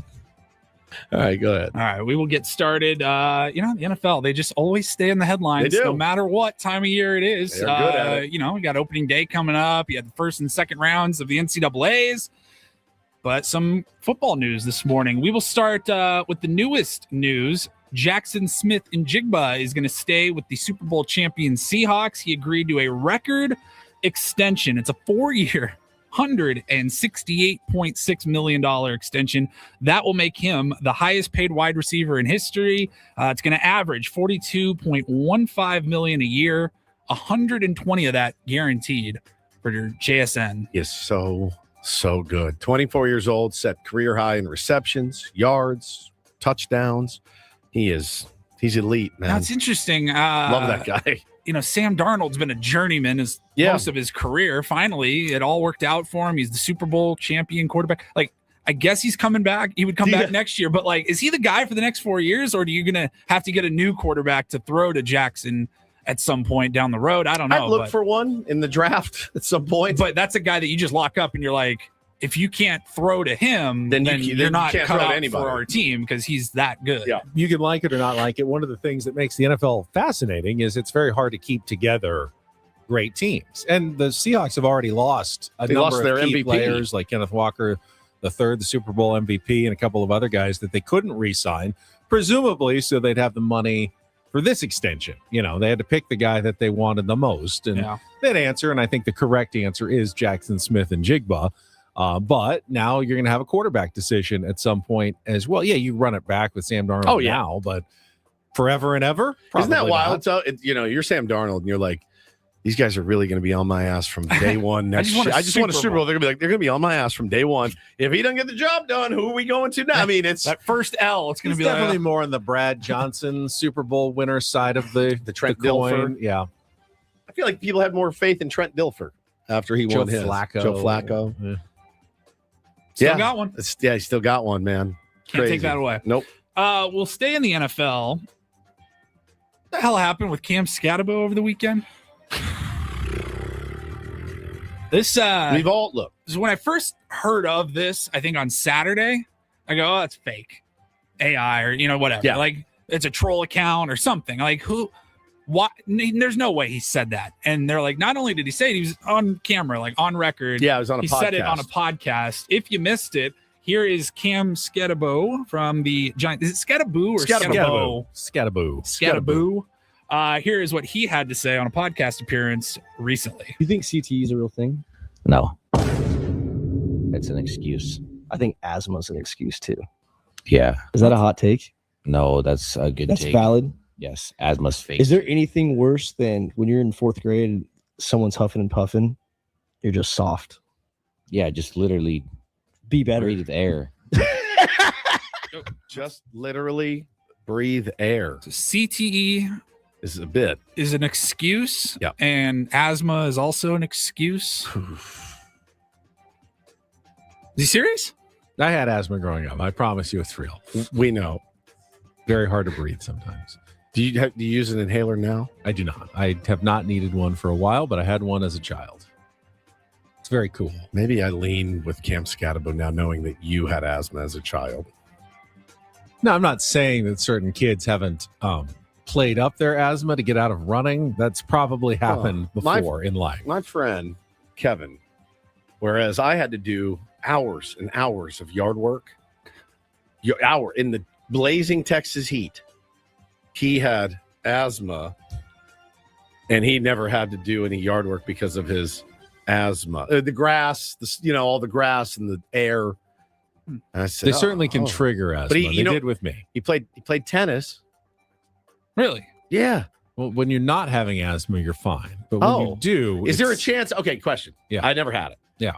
Is there a way that you could mow the lawn whilst having asthma, or has every person with asthma never had to cut the grass and edge? When you are having an asthma attack, the asthma is like I get it, but asthma is something. But you like, can go play tennis, but you can't cut the grass. You can cut the grass. He couldn't, but you should stop immediately if you were having an asthma attack, though. Well, you should if you're playing tennis and you have an asthma attack, you should stop that too. Absolutely. So if you run the risk of playing tennis and having an asthma attack and cutting the grass, you are willing to risk it for one, not the other.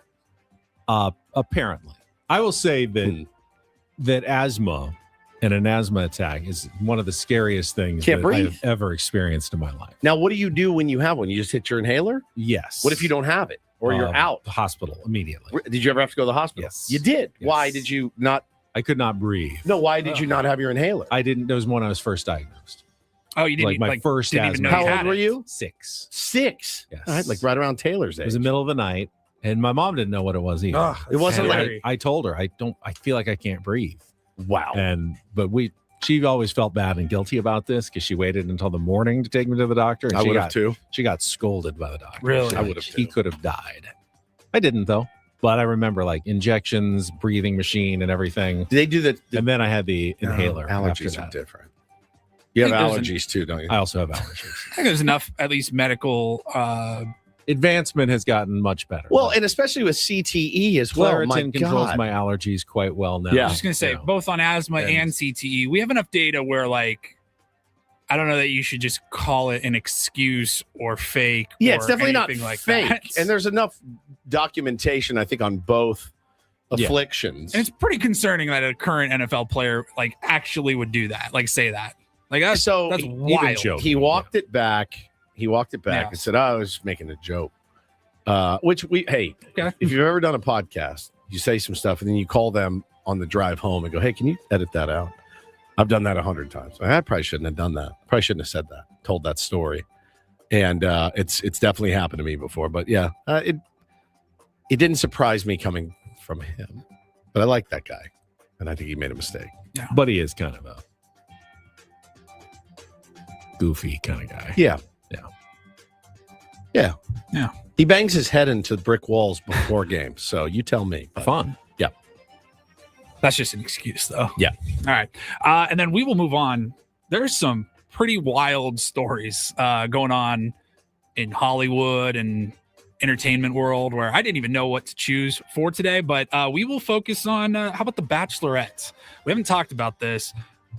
Pretty crazy. Yes. ABC. You told me the funniest line about your wife the other day. Do you remember what it was? My wife loves some reality TV shows, but she will not watch The Bachelor or The Bachelorette. She's like, that's where I draw the line. That's where Megan Rindle draws the line. Yeah, she's like, Well, I can't do it. Well, let's give an example of things she will watch that are on the correct side of the line, Paul. like Real Housewives and stuff like Fine. that. Like just your standard reality show stuff. Love is Blind. But, yeah, Love is Blind. That's a good one. All I hear in my house. Below Deck. Below is a big Deck. player. What makes the Bachelor/Bachelorette so bad on the wrong side? I don't really know. I've never watched it with her, but The Bachelorette was supposed to air last night on ABC. Yeah. And they didn't because The Bachelorette, so I don't know all of the details on this story, but I know that The Bachelorette is typically chosen from a previous season of The Bachelor. Sure. One of the girls that Gets near the final. but one of the doesn't last make it. couple of girls. She's but she doesn't get dynamic. picked. She's Yeah. dynamic. You know, you think, oh, she'd be good. And then she becomes the Bachelorette, and then she finds her man of her dreams. That's how Ben Higgins did it. He was on the Bachelorette, was not picked Correct. in the end. Yeah. And then they made him the Bachelor. So they the did next things season. a little bit differently this time around, and they chose this girl Taylor Frankie Paul, who's a nightmare. I'll just go ahead and say it. She is from Utah. She did the Secret Lives of Mormon Wives shows, and so she was chosen to be the Bachelorette. Now she's been in this awful domestic violence situation where she was the abuser to her ex boyfriend, fiance, Saw a video. baby daddy. Yep. And there is a video that has been released. I don't know that the video had been seen until just a few days ago, but the video comes out and like trigger warning for anybody that's gone through that horrible scenario. Like it's pretty intense to watch the video, honestly, because there's a child involved. Child gets hit by something like Bar a chair stool. or Yeah. something that was thrown across the room by her at her boyfriend. And so that video came out, TMZ got it, and ABC has since canceled this season of The Bachelorette. Just yanked it. Completely pulled the plug, which never happens. And Yeah, you let people get away with a lot these It's days, like- and they're still. I believe the domestic violence stuff had been like reported on and like was getting sorted out, but we didn't know like all of the details. We hadn't seen the video. So I think everyone was like, hey, why did you pick her in the first place? You knew this was like that this was coming or that she was involved in something. Well, it's an unfortunate reality that you see a lot of athletes. If it's not on camera or video, we don't treat it as seriously as the ones that are. Yeah. Ray Rice. I mean, went much worse for him because there was video involved. And whether or not maybe it wasn't that bad, I don't know that until they saw the video and then they realized. But that's a lot of money down the drain because they've film the whole season. But It's she's not, been on other shows. It's not live. Right. She's been on. She's not an unknown. She's not an unknown. I think she was from Mom Talk. Was the group of all these moms, and they got super famous on TikTok. That led to one show, which led to The Bachelorette. Yeah, we've talked to our buddy Matty Janella. We've talked to him. I've talked to him a lot. We talked to his wife Katie, who's just an incredible person. Maddie is the best. She was on Real Housewives, and yeah, they got a little taste. The stories that I've heard, I'm like, dude, Maddie, how are you okay? And he's like, gnarly. It ain't easy. It is not easy. And it takes a special kind to be able to open yourself up to that. Now, when that happens, you're going to get the scrutiny as well. And she's lost her opportunity because of her drunken buffoonery. And I'd seen like a few different examples. Like she won't shut the F up either. Oh, she's not talking. She's still talking. Everyone's like, put your phone down. Put your phone away. Don't She's tweet making through it so much worse. Yeah. But known to happen. again, this is like, I think back to just because the anniversary, it's March of 2020 when pandemic happened. Like, remember when Disneyland closed down and we're like, this is a big deal. Yeah, it's a big deal. ABC doesn't just pull the plug on one of their flagship shows like The Bachelor. That's or already The been Bachelorette. shot, like in the can. Shot, Whole done. season's Yes, ready. It's not ready lost. to go. So this that is money down the drain. Yeah, exactly. Now, but what it has done, it's the furor and fervor for The Bachelor or The Bachelorette or whichever one it was, will never die because now everyone's still talking about it. Even though we never talk about it. Yeah. We never ever talk about it, and we're talking about it. And but there's nothing to promote. But right now, there'll be another one. Eventually. There'll be another one. They'll find a thread. Yeah, I don't know what they're going to do if you got to just reshoot the whole show and try to have a delayed start to a new season. I was skip it. I was telling old radio war stories in here this morning earlier, and it was this age-old argument that my very first show I was on, Ben, the host was like, "No, Woodsy, you have to watch this stuff," and I go, "No," and he goes, "Dude," he goes like, "Howard talks about it." I'm like, "I don't care." And he's, you have to watch this. We have to be able to come in here and talk about it the next day. These are the biggest shows. Back then it was American Idol and it was The Bachelor or whatever. I go, I'm not doing it. I can't do it. I can't do it. I can't suffer through it. And even for the goodness of the show, I can't. And I refused to do it. And then so we didn't do it. You didn't even watch American Idol? Everyone watched. I watched. American I Idol. would watch like highlights and stuff, but I wouldn't sit I used to and watch the first couple seasons. I watched beginning to end. The first Is season. that Ruben? First season was Fantasia Kelly Barrino. Clarkson. Yeah, she was good. Yeah. Justin Guarini. And then I lost interest. Yeah, But well. the first couple of seasons I watched. But I said I can't do it, man. That's just super random. I saw she was in the news. Kelly Clarkson said something like in the last couple of weeks that she still hasn't received the prizes from season 1 of American Idol. Does Odyssey run the American Idol? Are you kidding me? Really? It's Odyssey, I Odyssey didn't- corporate? I never running actually American read. Idol? I didn't read the story. I just saw a headline, but it was like I think there was like a car or a cash prize or something. Like she's like, I never got it. Every time we give something away, I'm a nervous wreck. And we saw one. Yes, a guy just tweeted me. He just went to the Sammy Hagar show. He won it on our show. He said, he got his prize. Best. I go, oh, thank God, dude. Every time we give something away, I'm like, I hope somebody calls this guy. Whew. The Red Rocker. The Red Rocker. Slayed it. He's been slaying. Paul, you slayed it. Thank you for a Rindle report. And Thank speaking you. of Odyssey giveaways, I'm pretty confident we can pull this one off. Between now and the end of the show, your chance to win Padres opening day tickets for the game against the Tigers coming up this Thursday. Don't go anywhere. More Ben and Woods coming up after a check of traffic here on 97.3 The Fan.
player, this is all yours.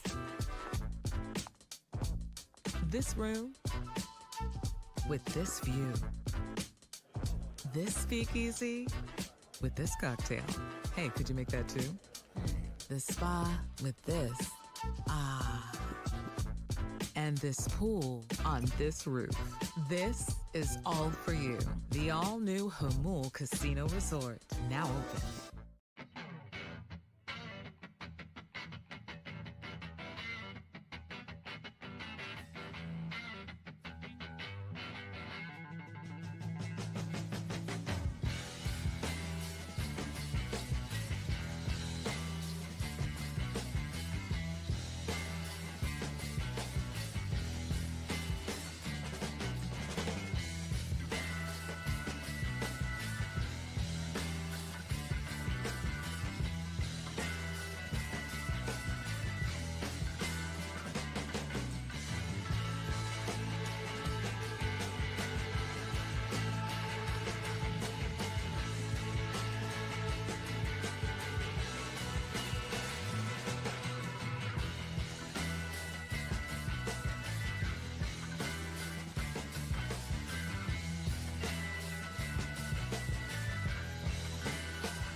Hey player, this is all yours.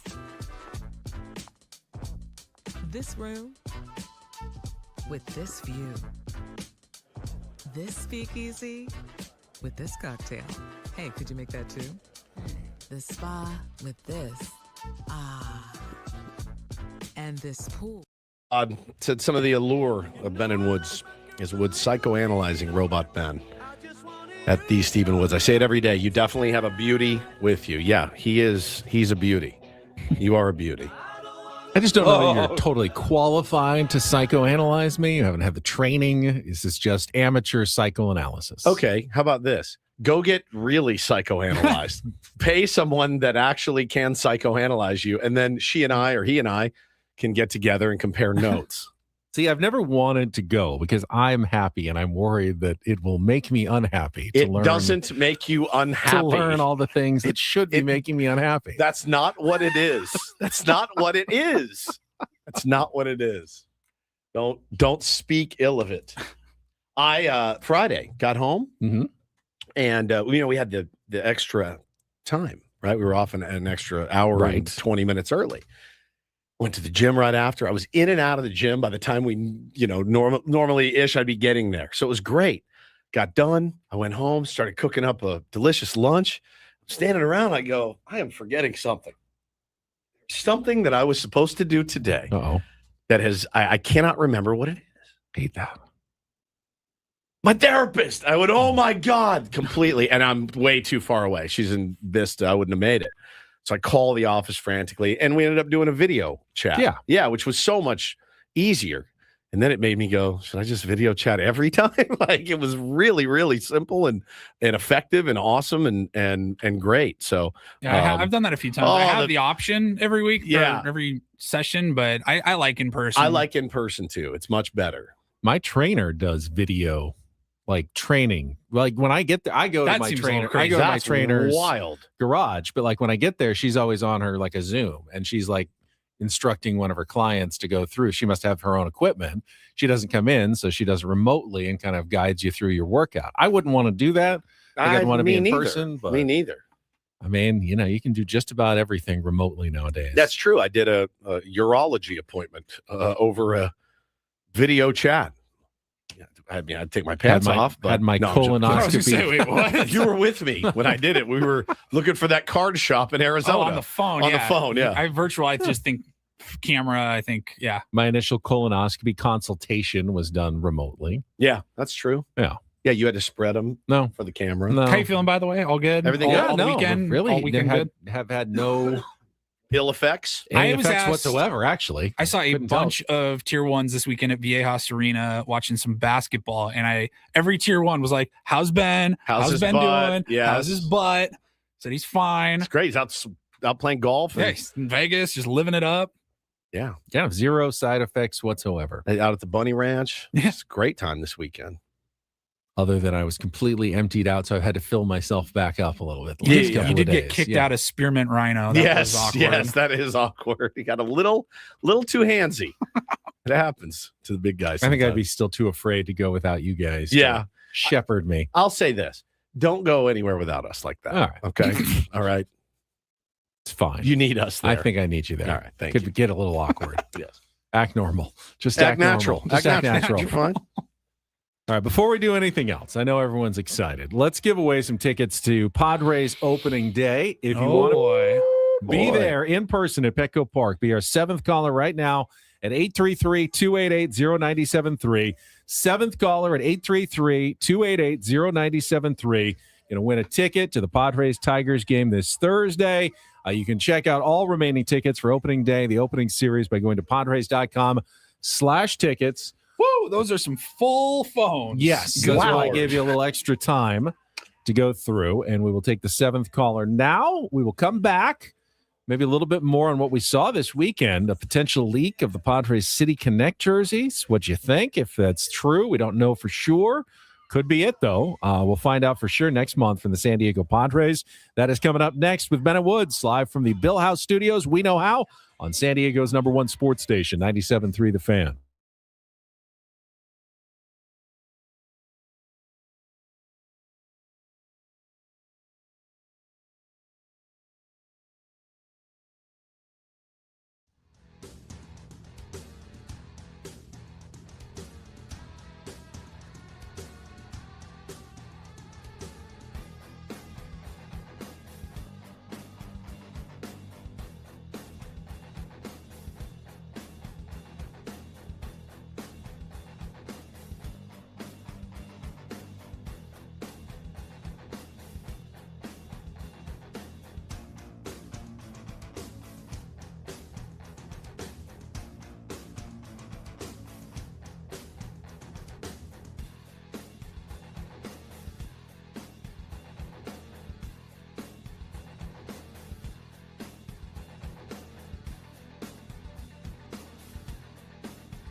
He just, here, I'll show you a little. Just a little. Please Just don't. a little bit. What hurts on you? Nothing at all. A little bit. Nothing. Now, So let's say whatever you're about to touch is the only thing. Let's say It's gonna hurt. Right? All right, yeah. Okay. Pretend your knee hurts. Pretend your knee It's going to in a second. right here.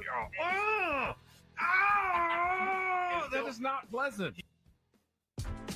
Hey, player, this is all yours. This room with this view. This speakeasy with this cocktail. Hey, could you make that too? The spa with this. Ah. And this pool on this roof. This is all for you. The all-new Hamul Casino Resort, now open.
Not leak the City Connects onto Reddit. That would be wrong. Imagine me even knowing how to upload something on Reddit.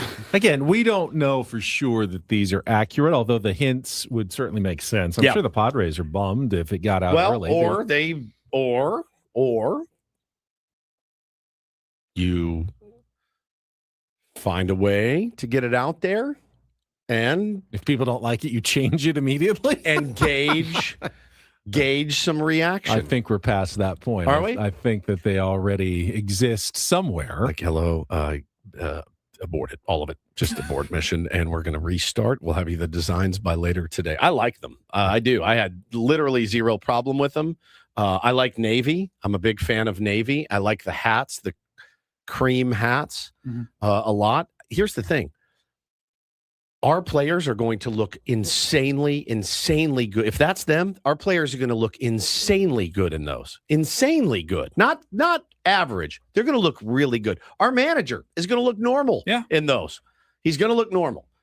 You're not going to get the, no offense to Bob Melvin and Mike Schilt, but my God, Matt Williams, my God. The sickness in their stomach on Friday when they drove to the ballpark. I bet you they had a group text and they're like, I can't believe it, man. Oh my God, I can't believe I got to put this thing on tonight. They're going to look so good. Now, there is a little bit of resemblance to some of the Giants. The Giants had a black, but kind of the bubbly Giants. Some Bubble, of the similar, font. bubble font. I like them. I think they look cool. I'll wear it. I'm going to be into it. It took me a minute to come around on the old ones. Then I put the hat on and I go, yes, okay. I love this hat. I still love my City Connect hat. I'll probably still rock that from time to time, but I dig it. I think it looks good. And yeah, do we know? Are they never going to wear the old ones again? No, that's not. it. They're retired. That's it. No, I mean, you got to bust it out in 5 years or something for Every a once in a throwback while, night. I mean, I assume I'll still see a bunch of mint and green at the stadiums. Oh yeah. I mean, we spent a fortune on City Connect stuff. My wife bought 700 hats. So yeah, like, and you guys are why the teams come out with new ones every 3 years. That's exactly right. That's exactly right.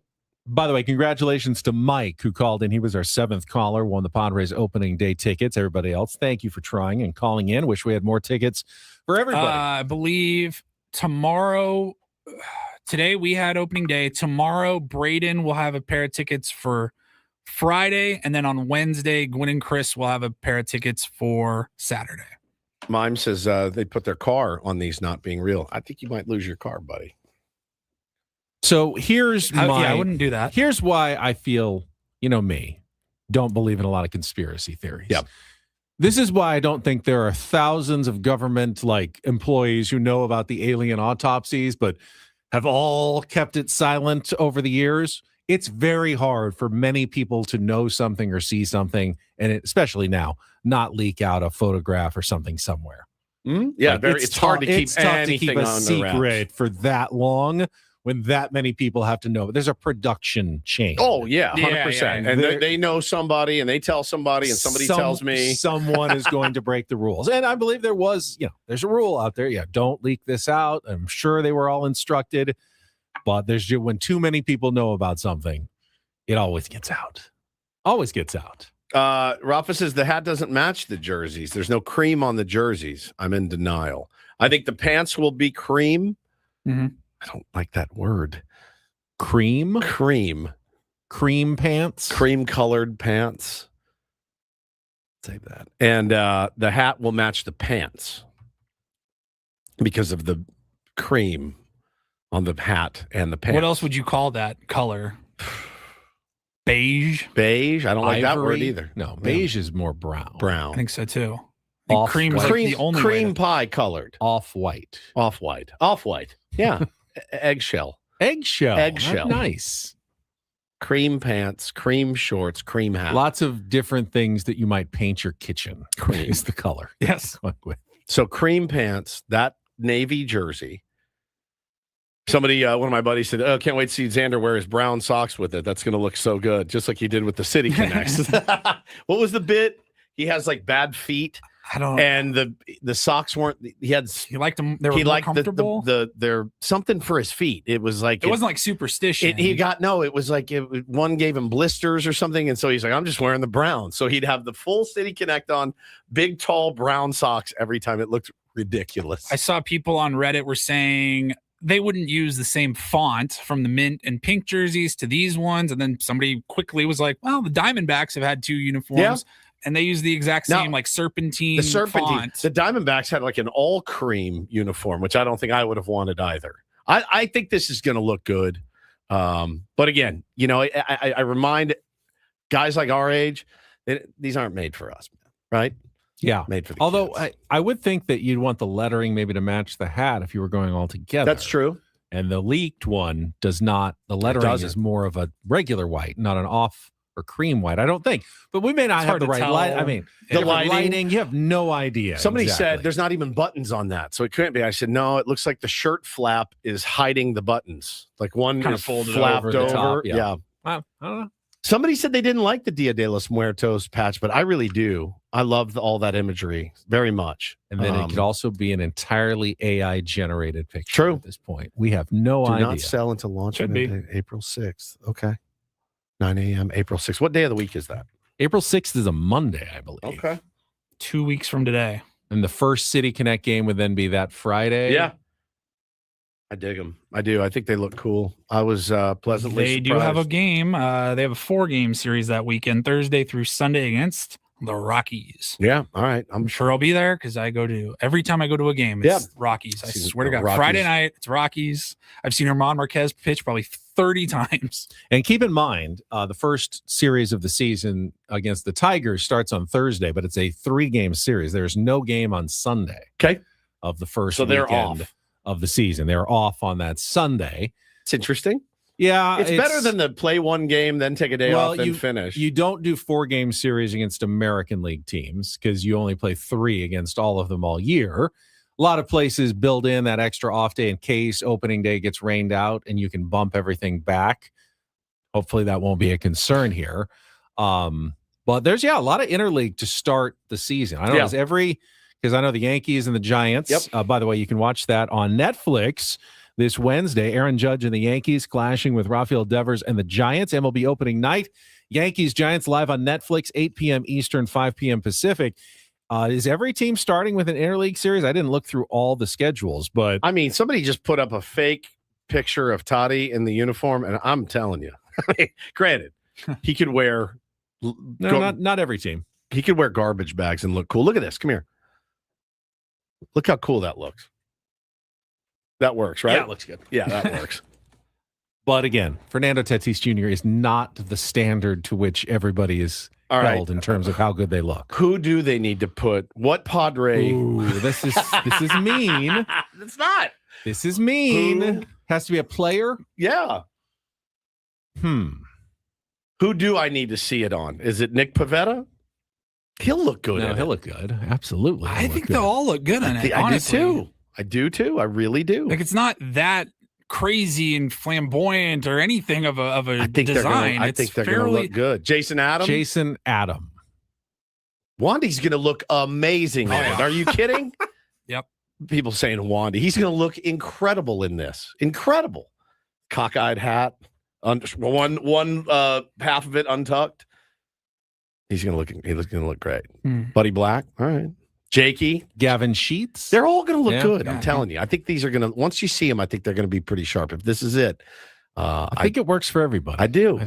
I'm into it. And people like, I just wanted more. I wanted like bigger. And I'm like, you couldn't have gone bigger after what you did last. You would have had to go all neon. I was just going to say, while I liked the original ones, yes, I liked them when I first saw them. That's as big as you can go. But I understood if people didn't care for them. Like, I understood why people were like, that's just totally different. I don't get the pink or the mint or whatever. I could at least wrap my head around it. Like this one, I'm like, this one seems a little even more safer than the other ones. And that's not an insult. Like, I like the way they look. The new the blue ones, if those are real. If that's them, I think it's going to look I need sick. money. I agree. He says you got to put it on Schilt is the true test. Ask him to come back. Mike, hey, can you just model this real quick? We need you back for a quick minute. Yeah. He's like, well, hey, Mike, I know you're retired, but do you mind putting on a jersey? I think everyone's going to look good. Somebody I wanted more orange. I get it. People, you're not going to make everybody happy with the City Connects. There's some weird ones in the big leagues. There's absolutely some weird. I thought the Dodgers have done a terrible job with their City Connects, but they win World Series. So who cares?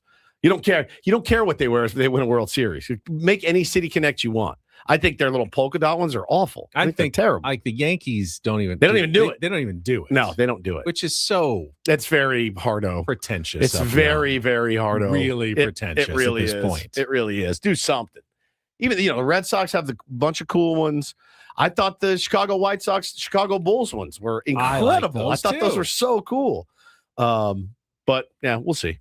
All right, we need to check traffic one last time. We'll come back, wrap things up for a Monday, final Monday of the offseason. Bennett Woods on 97.3 The Fan. From the 855 Get Ross Traffic Center. Injured? Demand justice. Demand Jurowitz. 855GetRoss.com. Here's Kelly Danick. This game day traffic report is brought to you by Crystal Geyser Alpine Spring Water. Wrapping up our morning drive with a few problems here. Possible encampment fire northbound 5 past SeaWorld Drive. It's over to the right shoulder. Also an accident on eastbound 8 before College. A couple vehicles involved. They're over to the right shoulder. South in the 805 before Plaza Boulevard. Watch out for a bumper reported in the fast lane.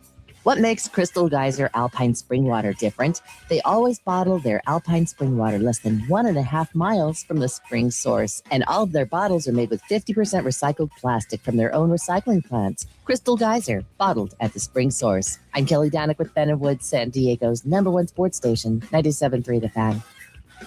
A couple of Aztecs notes before we go. Actually, they're the only local team still playing. San Diego State's women won again in the WBIT yesterday, advanced to the quarterfinals. They will take on Kansas, the second seed, on Thursday. So the Aztecs and the Jayhawks battling in women's basketball. And it is also, I don't know where the time goes, today is the first spring practice for the third season under Sean Lewis at San Diego State. Football season, at least the spring workouts, are underway today. In fact, I'm going to head over there after the show just to check it out and see what they have to say. It's so hard to keep a track of the player movements and who's even on the team at this point. I don't even know what I'm going to look for. So I'm basically going to go, all right, here's spring practice. Here's video of guys in red and black playing some football. Just doing it. Here's what Sean Lewis has to say about his team this year. There at you least. go. But Keep it general. Fact-finding mission at this point. All right, spin it, Paulie. Football is back. Spin it. Needs a It's a little choppy. little grease. God, it is choppy. Got a lot of use. Let's wait till the lockout. Oh, this is a good one. What is something that you were way too confident about and totally wrong about? Connor Griffin. You know, You can't be wrong about him yet. I'm joking. He didn't make the team, though. I know. He's only 19. I was He's joking. a kid. He's going to make it. He's going to be the next Mickey Mantle. Eventually.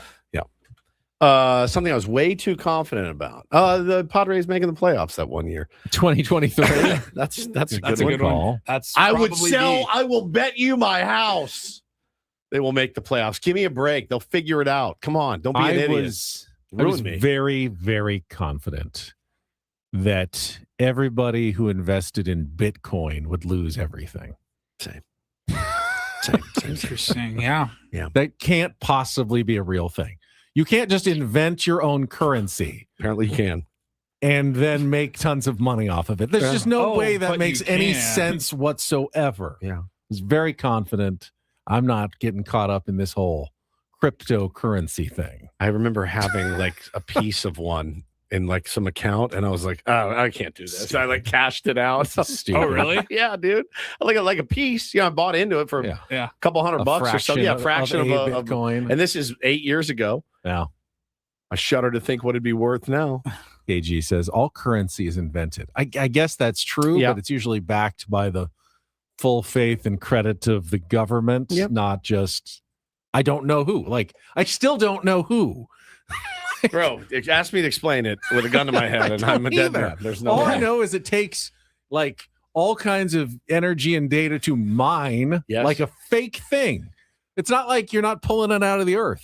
It's like, who invented something this stupid and then made it worth this much money? It's just incredible. It's incredible. Don't get it. Wish I had a couple. Let's give it one more spin.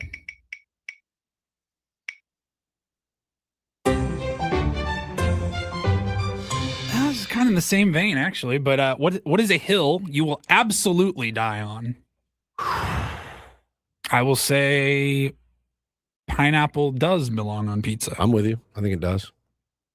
You don't have to like it, but don't knock it. It's really good. Yeah, I agree with you, Paulie. It's not for everybody, No, but there's it's- no reason why you can't include a sweet ingredient on a savory dish. 100%. Just like, for a long time, people didn't put a little salt on desserts, but now It's they do, delicious. and it's delicious. I put some salt in a milkshake recently. It's fantastic. Absolutely. It's just Why did it take us so long to realize that It's we needed a little bit of salt on everything? I've salted chocolate milk to It's make phenomenal. it really good. It's beyond phenomenal. It's like it hydrates you, and it's good for post workout. Little salt in there, fantastic. Hill that I will die on. Oh, I can't say it. Everyone has been saying for years that radio is dying. I don't think it's ever really going to die. No, I don't think so either. We're here to stay. As long as the tier ones are here, we're good. Exactly. Yeah, we'll be fine. I mean, if you haven't stopped listening to radio now, when are you going to? You Right. have every opportunity. There's not going to be more options at this point. You That's have true. every option Everything you you can can get. possibly have, and you still find us in the mornings. Yep. I think we're good at this point. Can we appreciate stop predicting the dire doom of radio every single year like they've been doing for the last 30 years? I think we're that doesn't okay at fit this people's point. narratives. I know it though. doesn't, but we're still here, and it's fine. It's better than fine. It's great. Yeah, We're thriving. Yeah, there you go. Look at us. Thank you for making us thrive, Tier 1s. We really appreciate you. And we appreciate that baseball is coming back this week. Just a couple more shows before opening day, live from Baja Ricks. All guests, I'm Ben Woods, appear on the SDCCU fan hotline. It's not big bank banking. It is better. Braden and Frank standing by. They're coming up next for executive producer Paul Reinl and Stephen Woods. I'm Ben Higgins. Have a great rest of your Monday from all of us here at San Diego's #1 sports station, 97.3 The Fan. So long, everybody.